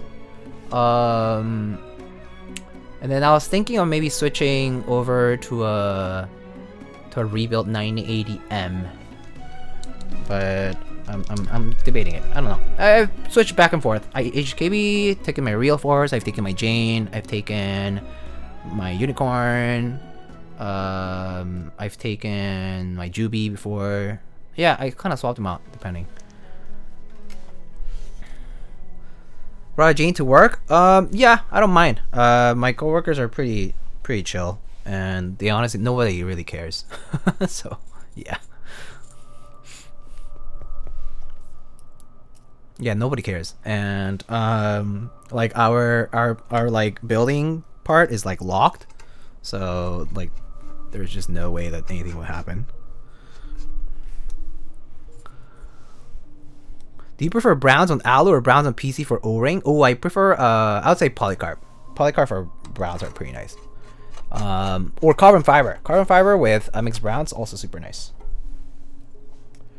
Where do people work where people would know or care what it's worth? Yeah, you know, right? I mean, I feel like maybe if we were in tech, people might know, or people can like look it up or whatever. But even like for me, like even though people do know about it, they kind of just don't care. They're just like minding their own business, basically. Brought box Jason my old job, no one complained. Okay, that's crazy. I can't use loud, like super loud boards. I can't do. Like tactiles are the limit. Clickies, I'm pretty sure my coworkers would complain. I love to collect my favorite movies as Blu-ray. Oh, very cool. I actually do know a few people who have like media collections, and it's super nice. Am I missing a screw? Must have rolled somewhere around here.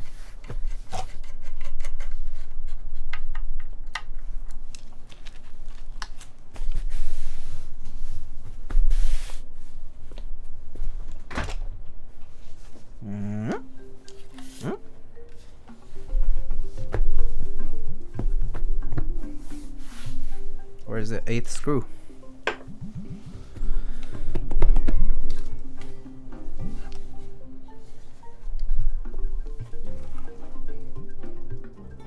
You guys see it? Someone was asking about the board missing a screw earlier in stream. Oh, was it missing a screw? Oh, maybe it was missing a screw then. Let me check the pocket. Maybe it came off? No? Okay. Oh, that's fine. I should have replacements. What size is this? Oh, that was me? Oh, okay. Okay, let's see. This is... Oh, wait, 30. So this is about 15 millimeters-ish. Okay. I think I should have some screws. Are there no extra screws? Not the bolts, no.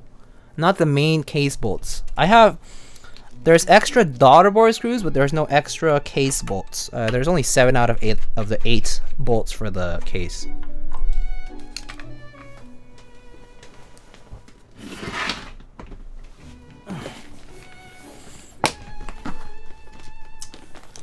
Let's see. So flathead M315, I think. Oh, that's countersunk.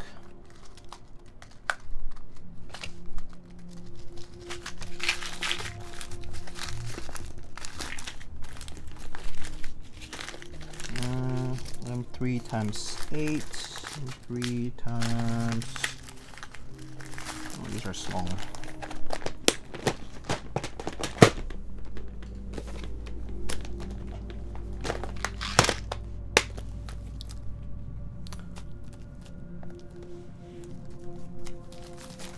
And 2.5. These are M3s for sure. All right.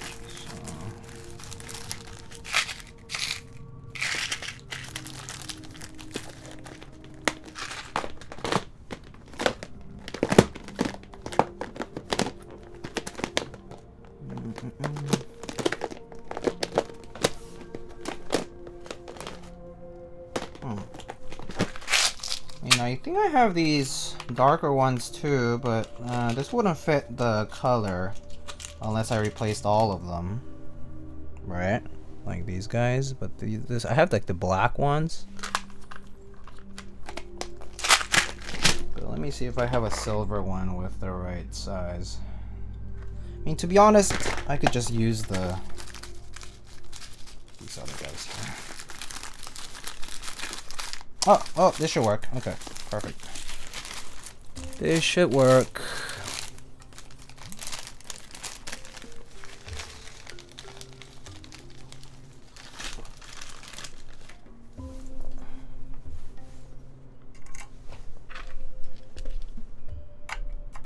Oop. Is this the right size? Oh, different bolt. Head 3. Oh wait. Oh, is this M2.5? This is not M3. I thought it was M3. Because it is M2.5.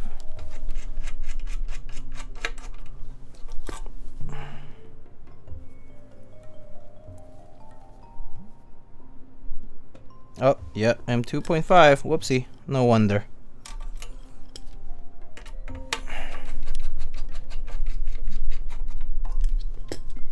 Yep. Okay.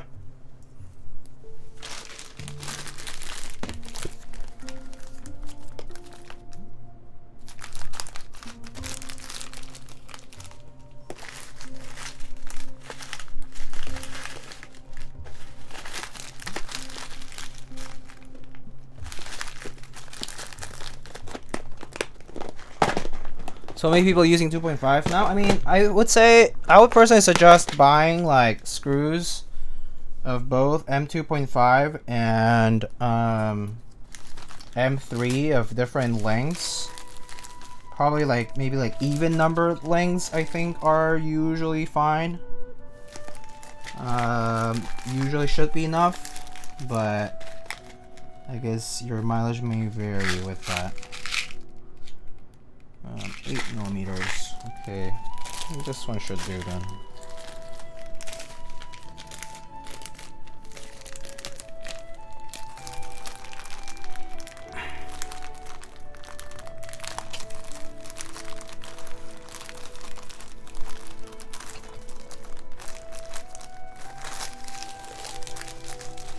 Is this the right screw size? Wait, no, that's not the right. Is this M3 then? I'm so confused. It must be M3. Did I just not screw it right? Was it just not? Oh, there. It is M3. Never mind. It just uses a different driver bit, which is kind of annoying. But YOLO. Okay, different driver bit.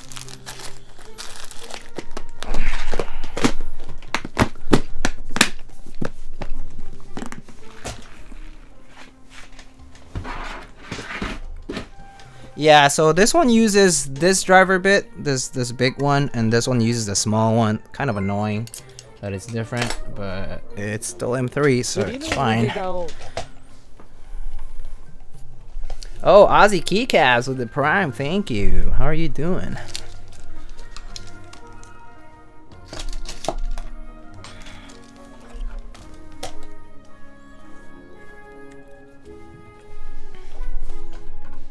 Alright, cool.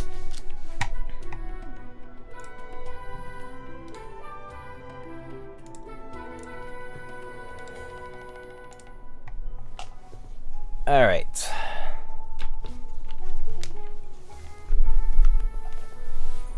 So I believe Drew was asking for SAT or Peacock sets.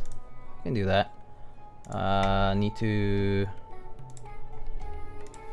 go get that.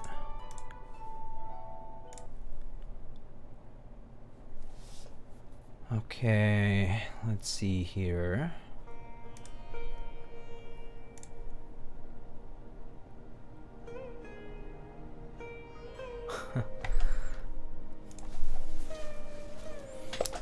All right. I have it around here.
Hey, it's me, your friend. You already have one, buddy. I guess not the 1.5, right? Though it's the. Is it the first one?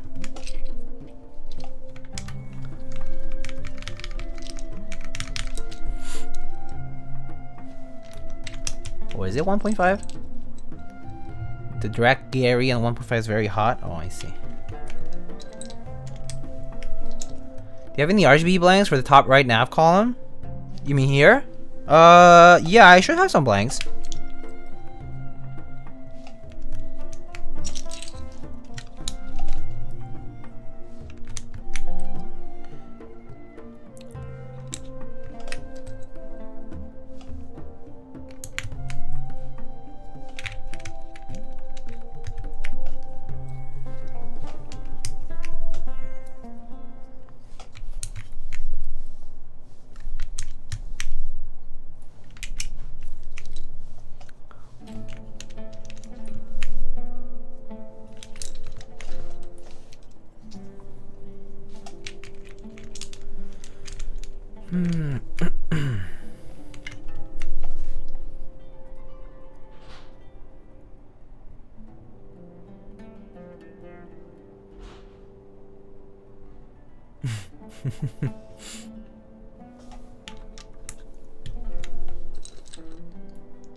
Just reading back a little bit. Everyone I know thinks custom keyboards is a cute hobby until they find out how much everything costs. True. After like 4 or 5 years in the hobby, I was finally able to bring a custom to work for the first time this month. Oh, nice. Yeah, I used to work at a place where I couldn't bring any devices like outside of work, so I know how much it sucks.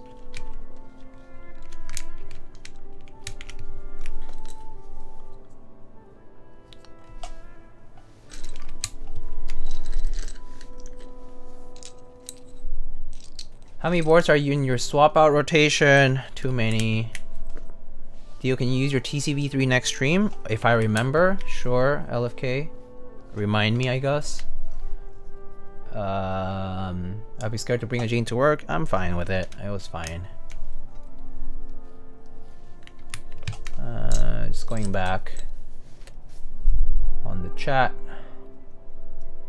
Are you using a wide lens for face cam? Nacho asked. Yes, I am using the Sigma 16mm lens that I used to use before. Like before I switched to the camcorder for a bit. It's the same lens, Sigma 16mm. What board is this? This is the bias. Wowza, silver when keyless dekill with Lubed filament mix blacks. And alu and beige caps, I know, right? So actually, these caps were supposed to go on the silver and blue Keyco number 2 that I was gonna build. So that's why I like set them aside, took them off from the Jane and set them aside because I thought it would look better on the silver. But I didn't end up building that yet, so I'll get to it eventually.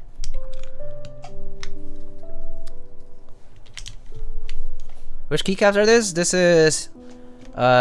These are OG Cherry dice ups. This is a mix of anti dice ups and Czech dice ups called G81 3000 SAT.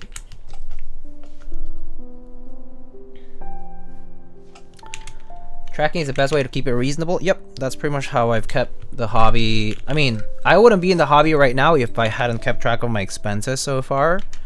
Pretty much I always set a budget line for each month depending on like what I expect to spend and what I expect to have to use. So yeah, keeping track of my expenses has always been super helpful. You took off SAT from your Jane? Yeah, I did. Figure it'll look better on silver, so I took it off.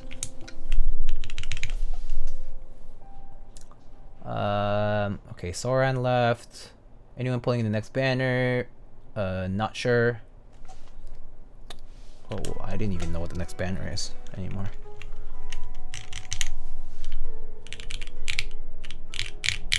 Okay, cool. And so we were looking for RGB blanks. Request from Mr. Kupo. So we can get that in just a sec. Are you a set and forget keycaps or do you switch it up a lot? I would say I used to be a lot more switch it up, and then I think over time I've kind of been more about set and forget, mostly if I only switch it if I actually really don't like the combo.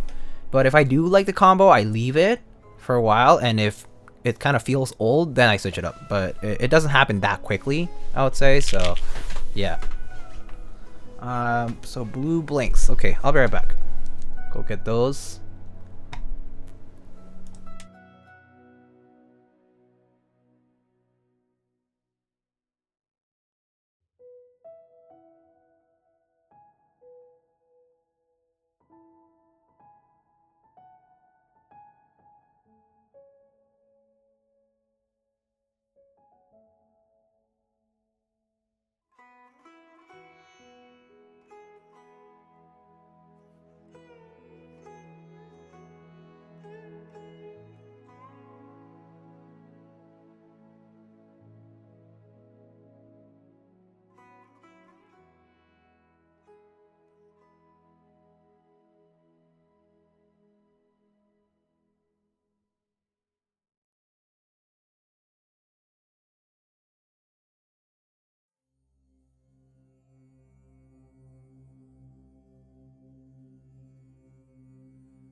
Alright, so it's not the most RGB.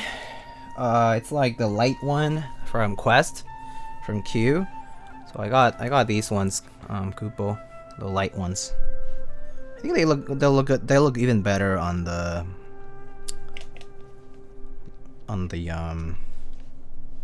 silver. What do you think about QK80? I think somebody asked already. Pretty banging deal for the price, I think. I would personally get a non-flex cut PCB for it, but I think it would be a good deal for the price, so probably would get that. The grommets sticking out below the space are annoying me. You wouldn't see it though from your typing angle. Like from here, I don't see it. So if I like change it to a side view here, you can't see it. So.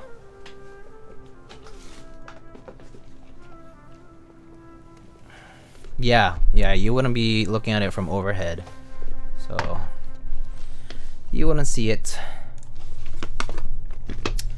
Alright, let's see. What should we put on escape today?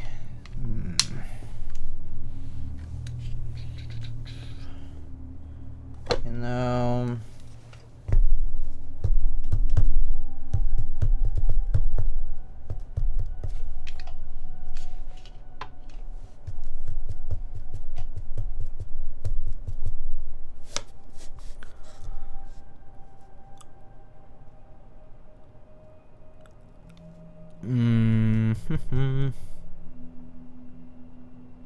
I'm either feeling this one,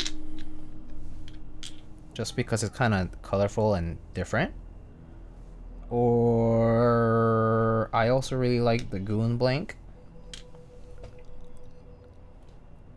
Anatomy Blank. This one, it's kind of gray, which I actually don't like against the beige.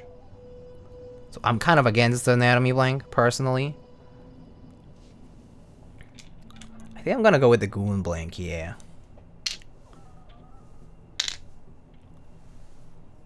Nice and simple. It's so good. It's actually one of my favorite Goon Blanks.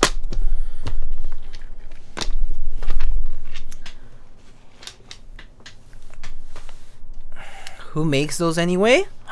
I don't know, you know the guy? I heard he's a new up-and-coming maker.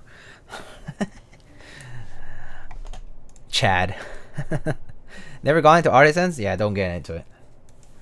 Looks pretty good though, look at that.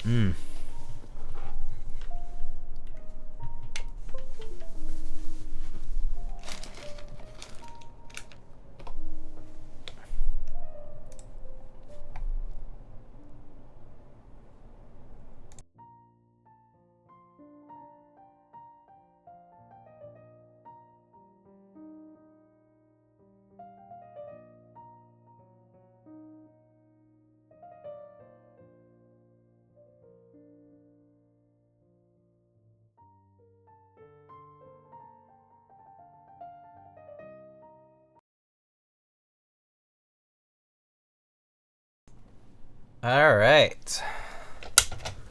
Here we are. Ready to type. Okay.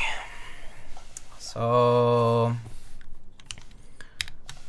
let's give this a shot. Audio is good. So right now we have this bias V2, R2, not sure what to call it, I guess V2. In silver with MX Blacks, loop with GHV4 from Swackies, I'm pretty sure. And yeah, 60 gram springs, TX films, all that usual stuff. For keycaps, we have OG Cherry dice ups, basically. And some artisans from Bogan, Caps / Prime Caps, and Quest Keywords Q. Alright, let's give it a try. Here we go. MX Blacks and the Lumina with dice ups. Oh. 60 seconds.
Pretty nice. Also, I just remembered, I think I forgot to put the bump-ons on.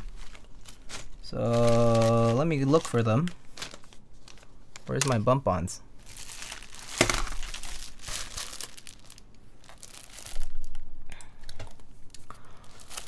I just realized when I was listening to it, I was like, oh, it sounds like it doesn't have bump-ons. Although I don't think it would matter too much. Let me see. Where's my bumperinos?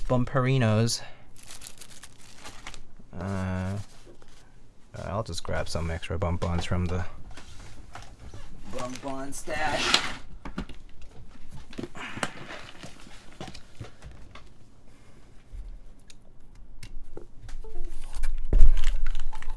Wasted moment. Jeepers. It just uses standard SJ yada yada whatever, right?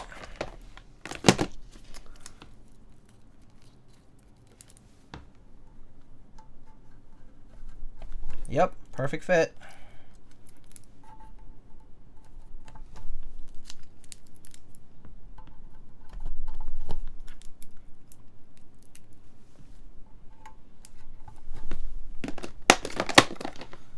Alright, cool. Bump-ons are on.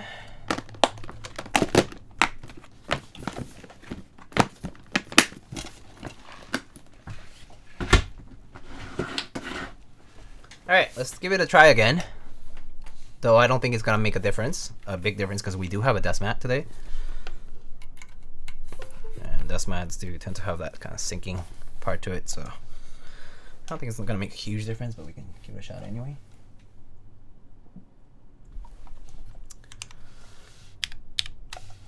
Alright.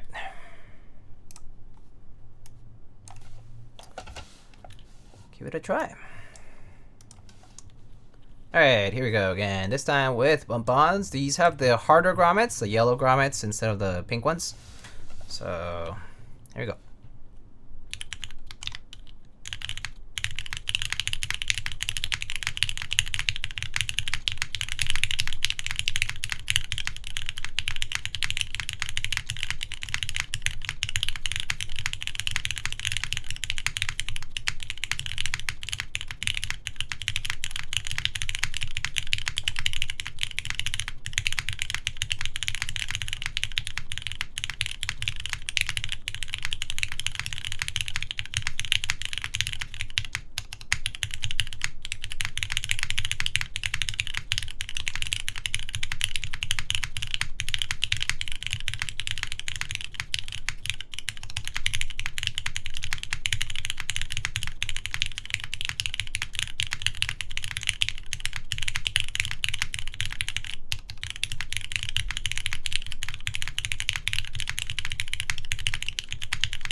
Pretty nice. Sounds really good. Sounds really, really nice, IMO. What do you guys think? I think it sounds really nice. Pretty solid. A tinge of that case resonance sound, which I think is nice, personally. I do like to hear a little bit of roominess in the case, instead of just like deadpan kind of sound. So I think it's pretty nice. First thoughts, I'm liking it a lot. I do think it sounds really nice with the PBT here. I think CRP would also sound pretty good with this too. This kind of classic combo though, like PBT, MX Blacks, aluminum, right? I do like the harder grommets. I do think the amount of reverb that this kind of has is perfect like this. I think softer maybe might be nice with maybe some tactiles or something like that. I think the softer ones could have a little bit nice, like this nice bounciness to it that could feel pretty good with tactiles, or it should have like a, you know, like a stronger upstroke. But with linears right now, with the MX Blacks and the aluminum full play, I think this is good. Yeah. All right. Here are the mods.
pretty good.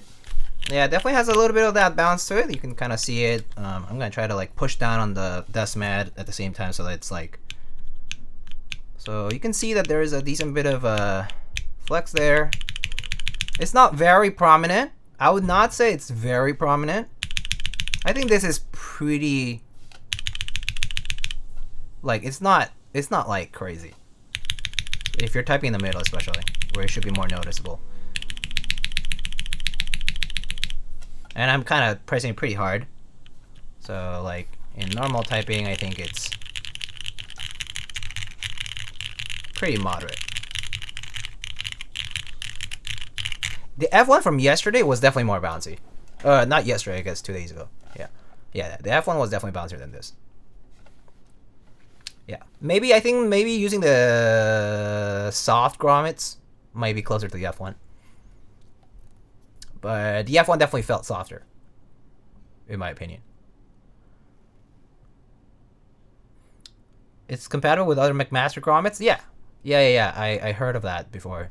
So that's pretty cool. Yeah, bounce over flex, same. I think like a nice amount of bounce is pretty good. I mean, I think a lot of people don't like the thermal, for example, but I really like the thermal. And the reason I like the thermal is because of the bounce of the plate for the design that it has specifically. Some people don't like the sound of it specifically, but I think if you like place the little gaskets in the right places, and like in my case I use aluminum, it's pretty nice. It's like a nice kind of bounce. Like it's like kind of just like you kind of feel the bounce kind of like going like like up and down, like in very small movement. It's pretty pleasant. Yeah. I think when the thermal first came out, I was like, oh come on, no way, it's that good. But when I tried it, I was like, yeah, this is pretty nice. And I think this kind of like that kind of experience. But it's like this on a TKL form factor, which obviously is a bigger form factor. So when you're holding it by the edges, right, like the middle kind of has a more prominent feel with that. And it probably helps that the PCB is nice and solid, and the plate doesn't have like a crazy amount of cuts or anything like weird like that. So in this particular case, I think with the full aluminum plate and everything, it's doing a pretty good job. And certainly, like if we were to swap these grommets, I think they would also change that pretty significantly. So yeah, no, pretty nice, really nice, really nice feeling on this particular board. Yeah. The play for design for R1 wasn't great. I don't know, so I wouldn't know. But I guess Drew says that it's flexy, so it probably must be.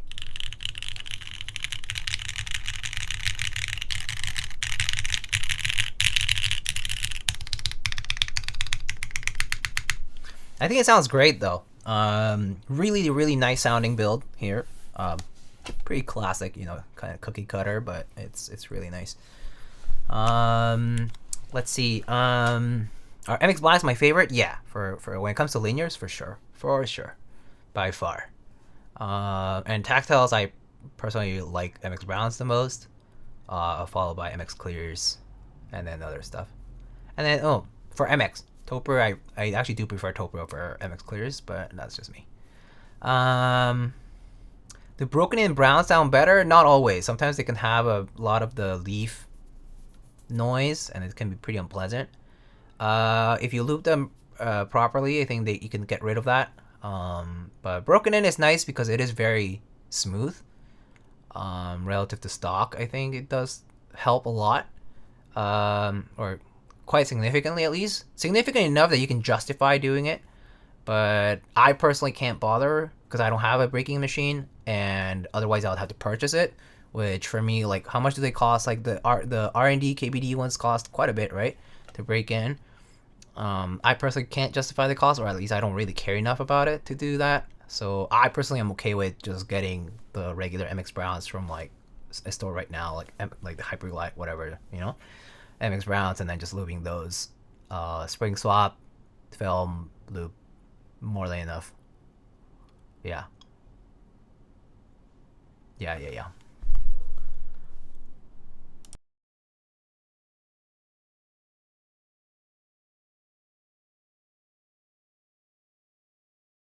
Yeah, so that's that. 10 cat per 10 switch. Yeah, it's not cheap. It's definitely not cheap. But yeah, this build turned out pretty nice. First time using GHV4 aside from that time that I used it for somebody who sent out their F18X. This is actually, these switches I actually loop myself. I loop these with the Swackies GH34. I also do want to kind of like do a quick shout out for Baion, who was very nice to get this unit reserved back when the pre-order was still happening. You know, this was like when the group buy first happened and like the slots had filled, and so like, you know, we like managed to get a silver unit for the client when they've been waiting for forever now, since late 2021. So it's been like a year and a half of waiting for them, but it turned out great, I think. So yeah, what do you think of the new Nixies? They're pretty similar to regular Hyperglide MX Blacks, just they do have that milky top. So some people say that there's a bit of difference in sound. I personally think it's close enough that it doesn't matter nearly as much. If you like the aesthetic factor of it, get it. If you don't. I don't think it's necessary. I wouldn't advise it per se. I think the novelty of it is pretty nice. Some people do say that they've experienced some variance between batches, but I think that also applies to regular MX Blacks. So at the end of the day, you're still buying a cherry switch, which has variance with batches. So yeah, if you're buying the new Nixies, buy them because you like the novelty of the switch, which in this case is the look particularly. Otherwise, shrug, I guess. Yeah.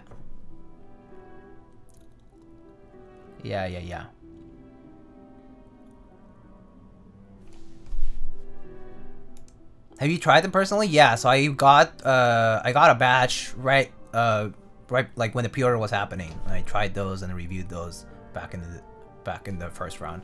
And then I was supposed to get some more. I do have some lubed already for another board, for a personal board of mine, but I haven't gone to build that yet. So I'll have to build that to experience more of the new Nixies. Oh, and I also use the new Nixies on the Unagi, on the Unagi Proto that I built recently. That one also had the new Nixies from the pre-order, and those are pretty good. Yeah, those are pretty nice, actually. Yeah, I agree with Fishy. 98% of the Hyperglass I've tried are virtually indistinguishable after breaking it. Yeah, so batch variance I don't think is that much of an issue, like unless you're comparing them to stock. But if you're going to break them in for sure, it's definitely gonna even out the differences. Yeah, it's a very agreeable point for sure. But yeah, this is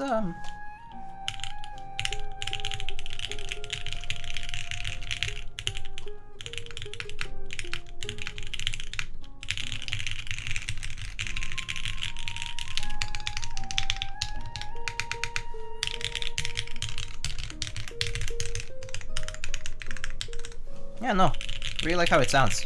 Sounds like a pretty nice TKL. Yeah. All right, so let's show it off here.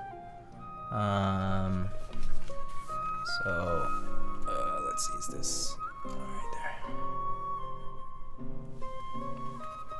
Do you see the grommets under the spacebar from where you're sitting? No, I can't see. It looks black. I can't see anything below. You can see it from the overhead. I can't see the ones here. I can't see the ones here. What mounting is it on? It uses these grommets. They look like this. You can actually get them on MacMaster, different hardnesses as well. But this one is the harder grommets that it comes with. They come with the softer pink ones. I don't know the exact rating for them, but I'm using the harder ones, the yellow ones. And yeah, I don't see them though. I do not see them. What does this weigh? Yeah, it seems like between 2 and 3 kilograms. Like 2.5 kilograms sounds about right. I can bring a scale though. We can check it out.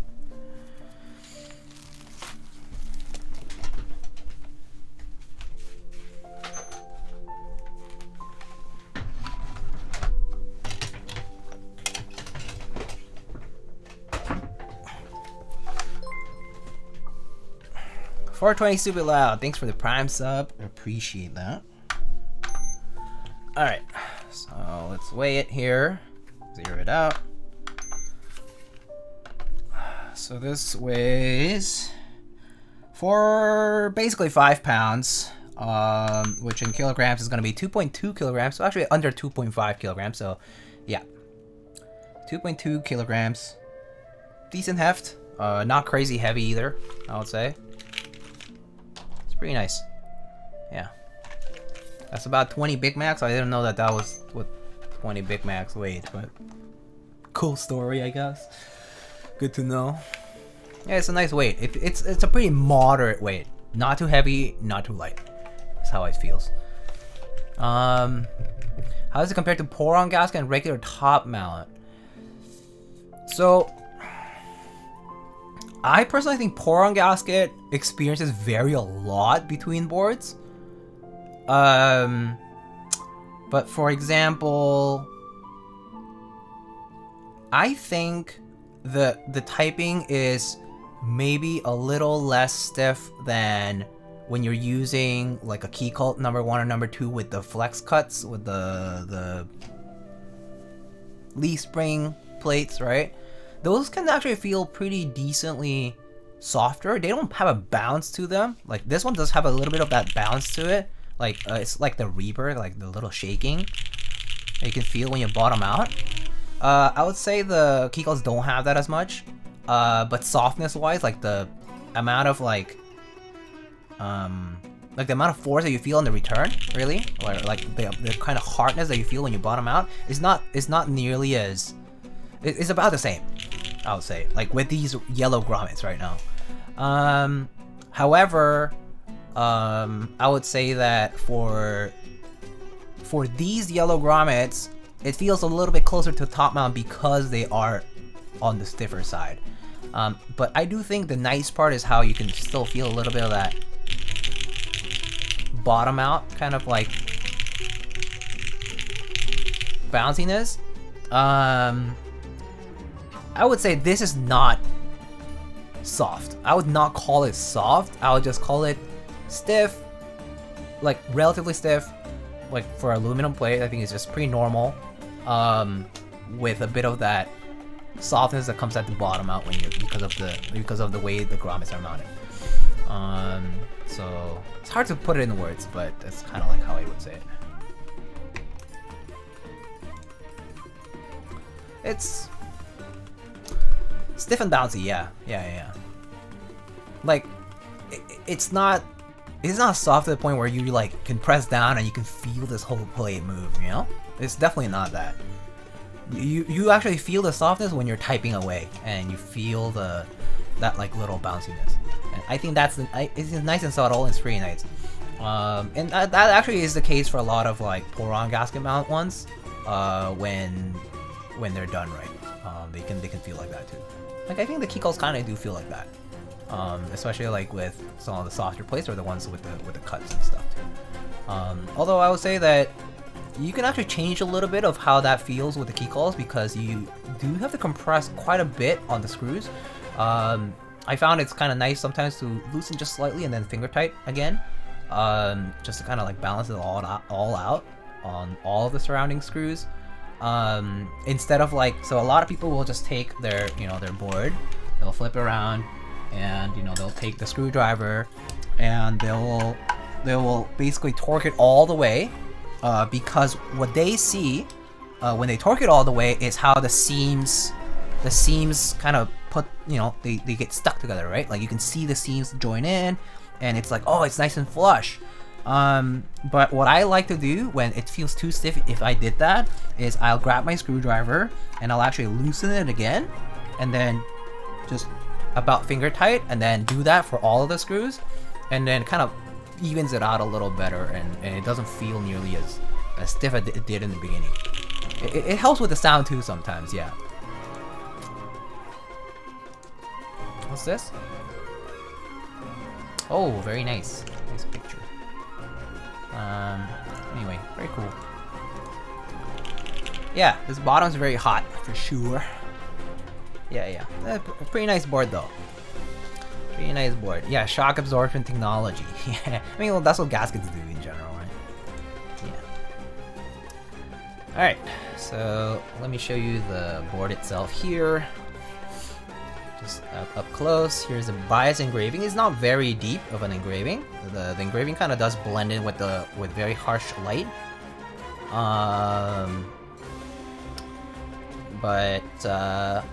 Yeah, it was very nice. As you can see, these grommets are not as visible as you think. They are visible from the overhead, but I cannot see them at all from my typing view. So if you're concerned that you can see the grommets, kind of like you would see the screws from like those seamless boards, it's not as apparent. Also, they're not metal, so it's not going to reflect light back at you. Just so you know. So pretty nice though.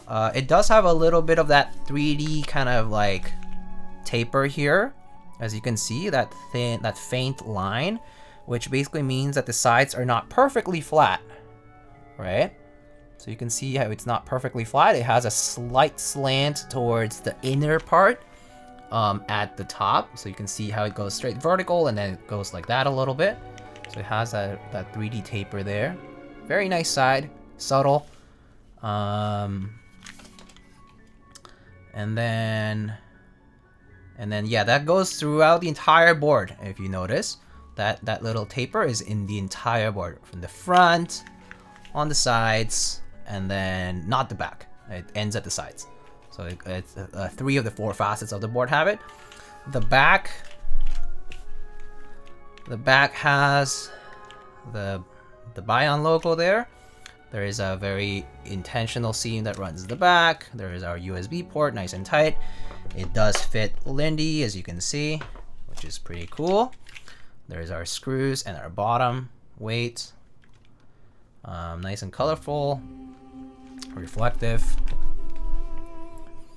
And I can show you from the different side cam here. So just different angle. You can see looks pretty good. There's a side view, more noticeable with the shadow here, the line running on the side there, and the intentional seam running down the front as well as the back. And the engraving, you can kind of see it there. It's a little bit too bright here to see properly, but it's noticeable. And also obviously it's not focused, so yeah. But as you can see, actually, like typing angle wise, this camera is kind of far away, but even if you were like here, can you see, like, you can't see the grommets, so if that was of concern, you won't certainly see those grommets unless you're directly like overhead and with a lot of light too. So yeah, it's a nice board, very nice board. Definitely not a cheap board. I mean, this board was like 600 plus bucksarinos, right? So wasn't a cheap board, but I think it came out really nicely. And I'm sure that even if you get a B stock, small details and finishing that you might not, that's a little subpar, but honestly, I think the board itself is really nice. I think you could make up for it. Yeah. Yeah. I originally got silver, but I feel like the PVD pops better on black. Yeah, so I got a black unit personally. I don't have it here with me, actually. I didn't bring it from where I receive it. So I only have the silver unit here, so I can't show you the black one yet. But yeah, I thought the exact same thing. I like the weight contrast with the black better. And also because it was between silver and black, I personally thought it doesn't matter which one I choose, because black and silver are the 2 most commonly offered colors in keyboards. So I went with black because I wanted to use like Miami Nights or something like that with it. So yeah. Yep.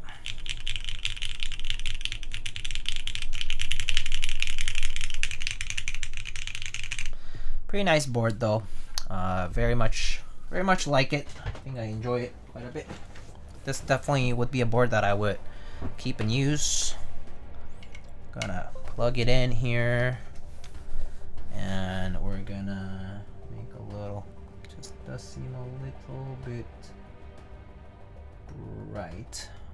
So there we go. That's probably perfect on the highlights. Organize here this a little bit. Get rid of that. Looks kind of ugly. That's fine. Move my Apple Pencil there.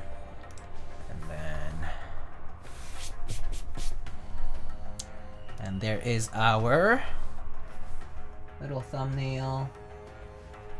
All right. 3, 2, 1.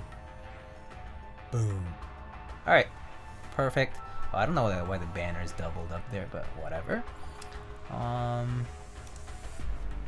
Awesome. All right. Oops. There. Okay. So cool. What do you plug into your sheet, Diego? Ah, so on the side view is visible. So this one's the DAC. So this is the DAC. And then so this is the Bifrost. This is the first the V1 Bifrost, I guess, the first gen. And next to it is a LURE2 amplifier. I guess if you can, let me see if I can like. There's a LURE2. I plug in headphones when I'm using headphones, and this drives my speakers. So you'll hear like the music. Yeah.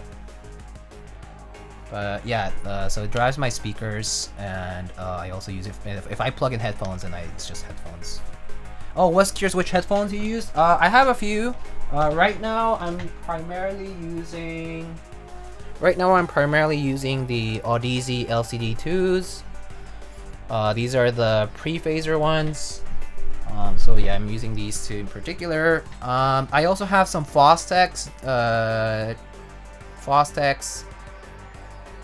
the drop ones, the 00 ones with the wooden cups for closed. I also have some HD6Xs that I used to use. I still have, but ever since I switched to these, I've been using these for open back, and then for closed, I use the Fostex ones, which are also pretty nice. So those are my main headphones that I use right now. Do you still use your Babyface? Yeah, so the Babyface, I have the Babyface right now, I have it plugged into my IEMs. So here I have my Moondrop Variations. Those ones are plugged in with an extender cable to my to the Babyface, because it's easier to monitor the mic using the Babyface rather than anything else, because otherwise there's a delay. So yeah, I use that for monitoring with my IEMs primarily, and my IEMs are pretty much connected to that all the time. And I guess that's about it for audio. You've never seen me with a headphone on, because for streams I get too warm. It's way too warm to use headphones for stream. Like it's just way too much. I just really dislike it, and so I don't use them for that reason. Yep, it's way too warm. Like when I stream, the room gets like much hotter, like the lights and like all the cameras running and all that. So it's just really uncomfortable with headphones for stream. So I use the IEMs for that reason. And also IEMs more comfortable to take one off versus like, you know, headphones when you have to like take the whole thing off, or like using one cup is kind of uncomfortable too. So yeah. Being the Audeze LCD XC 2C, LCD XC, or D9. I actually don't know anything about what you're talking about. I got recommended the LCD2s, and someone offered me a very good deal on those LCD2s. They also had the strap switched. So like if I show you here, these have the new this carbon fiber strap, and they also changed the leather strap here for the headband. So yeah, they had switched everything basically, and so it was a really good deal, like open box and used. And so I think I got them for like, I'm gonna say like 400 and some. So really good deal for them. And so yeah, killer deal for it. So I was like, buy one, forget about it forever, never have to buy any other headphones again. I'm not super meticulous about audio. So yeah, like the other time, actually like a few weeks ago, Sifo visited from Canada. He's a OG geek hacker, and also he's really big into audio. He brought these like $3,000 IEMs, and I enjoyed it. The soundstage was huge. It was really nice to listen to, but I was like, I'm pretty happy with my, you know, few $100 Moondrop variations, right? I was like, that's perfectly fine. I was like, I don't really need to make that jump and pay a few more $1,000 or something like that. So unless I got it as a gift, I wouldn't care enough for it. So yeah, so that's pretty much what it is.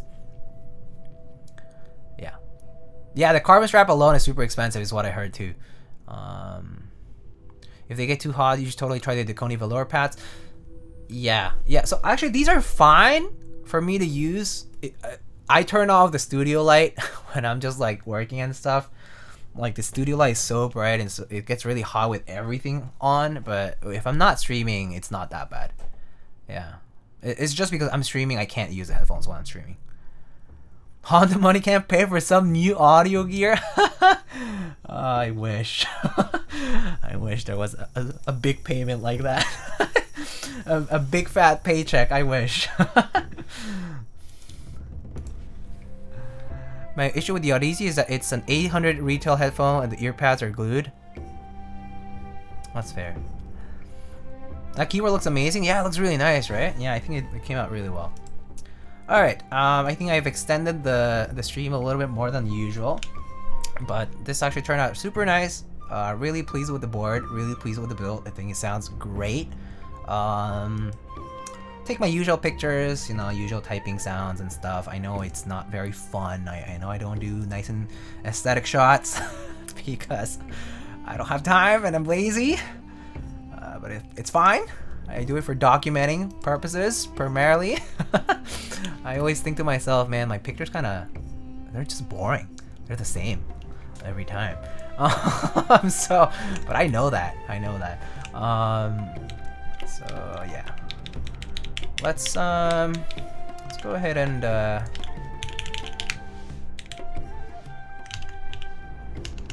rate keyboard live streams. There is a website.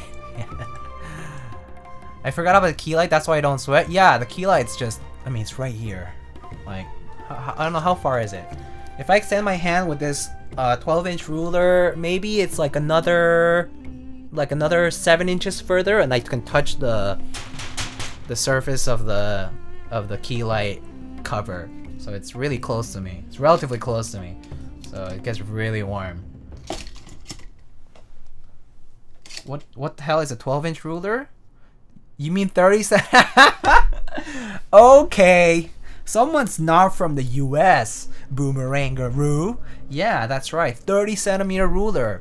12 inches. 30.48 centimeters exactly. In case you didn't know, 1 inch is 2.54 centimeters. In case you didn't know, 3 feet is about a yard. Is about a yard, right? 3 Big Macs with an Imperial. That's a big big Mac. I know I have a little studio with 3 key lights. I'm sweating as hell. Yeah, it sucks. You know this. Mr. Junior Chicken. All right, Mr. Wobbles. Drew a Mr. Wobbles goalposts. All right.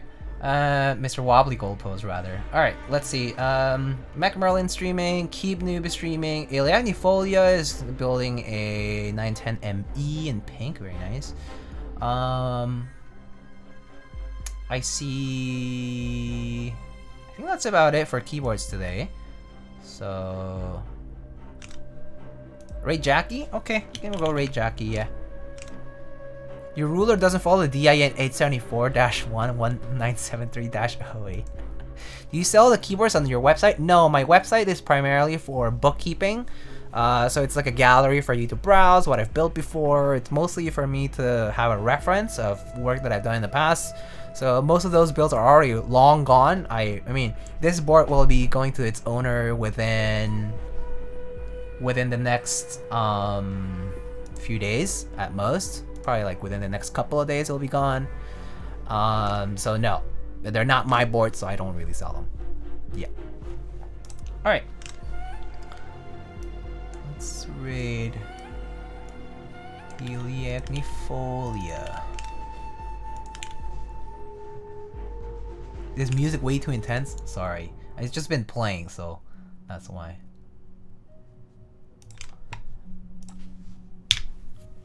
Alright. Let's go raid.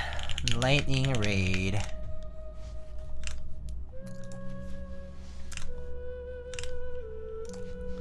No Valentine's is better than a TGR 910 V2 ME in Valentine's blush pink and silver.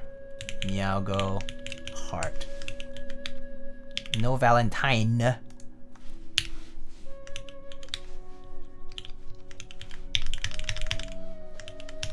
Oh, no worries, Mr. Chacho. Don't worry about it. Alright. So my next stream is going to be on Friday night, guys. So Friday night, exactly about 2 days from today, we're gonna have the Type 60 from Axiom Studios, the prototype. I have the unit in Angelite Blue. That's gonna happen on Friday night. So I'll see you guys then. But otherwise, thank you again for stopping by. And thank you all of you who stayed from the different raids, from Yuri, from Alex, for sticking around and having fun. But yeah, I'll see you guys later. Have a good rest of your week. I hope your week is better than mine, but deuces. I'll see you guys later.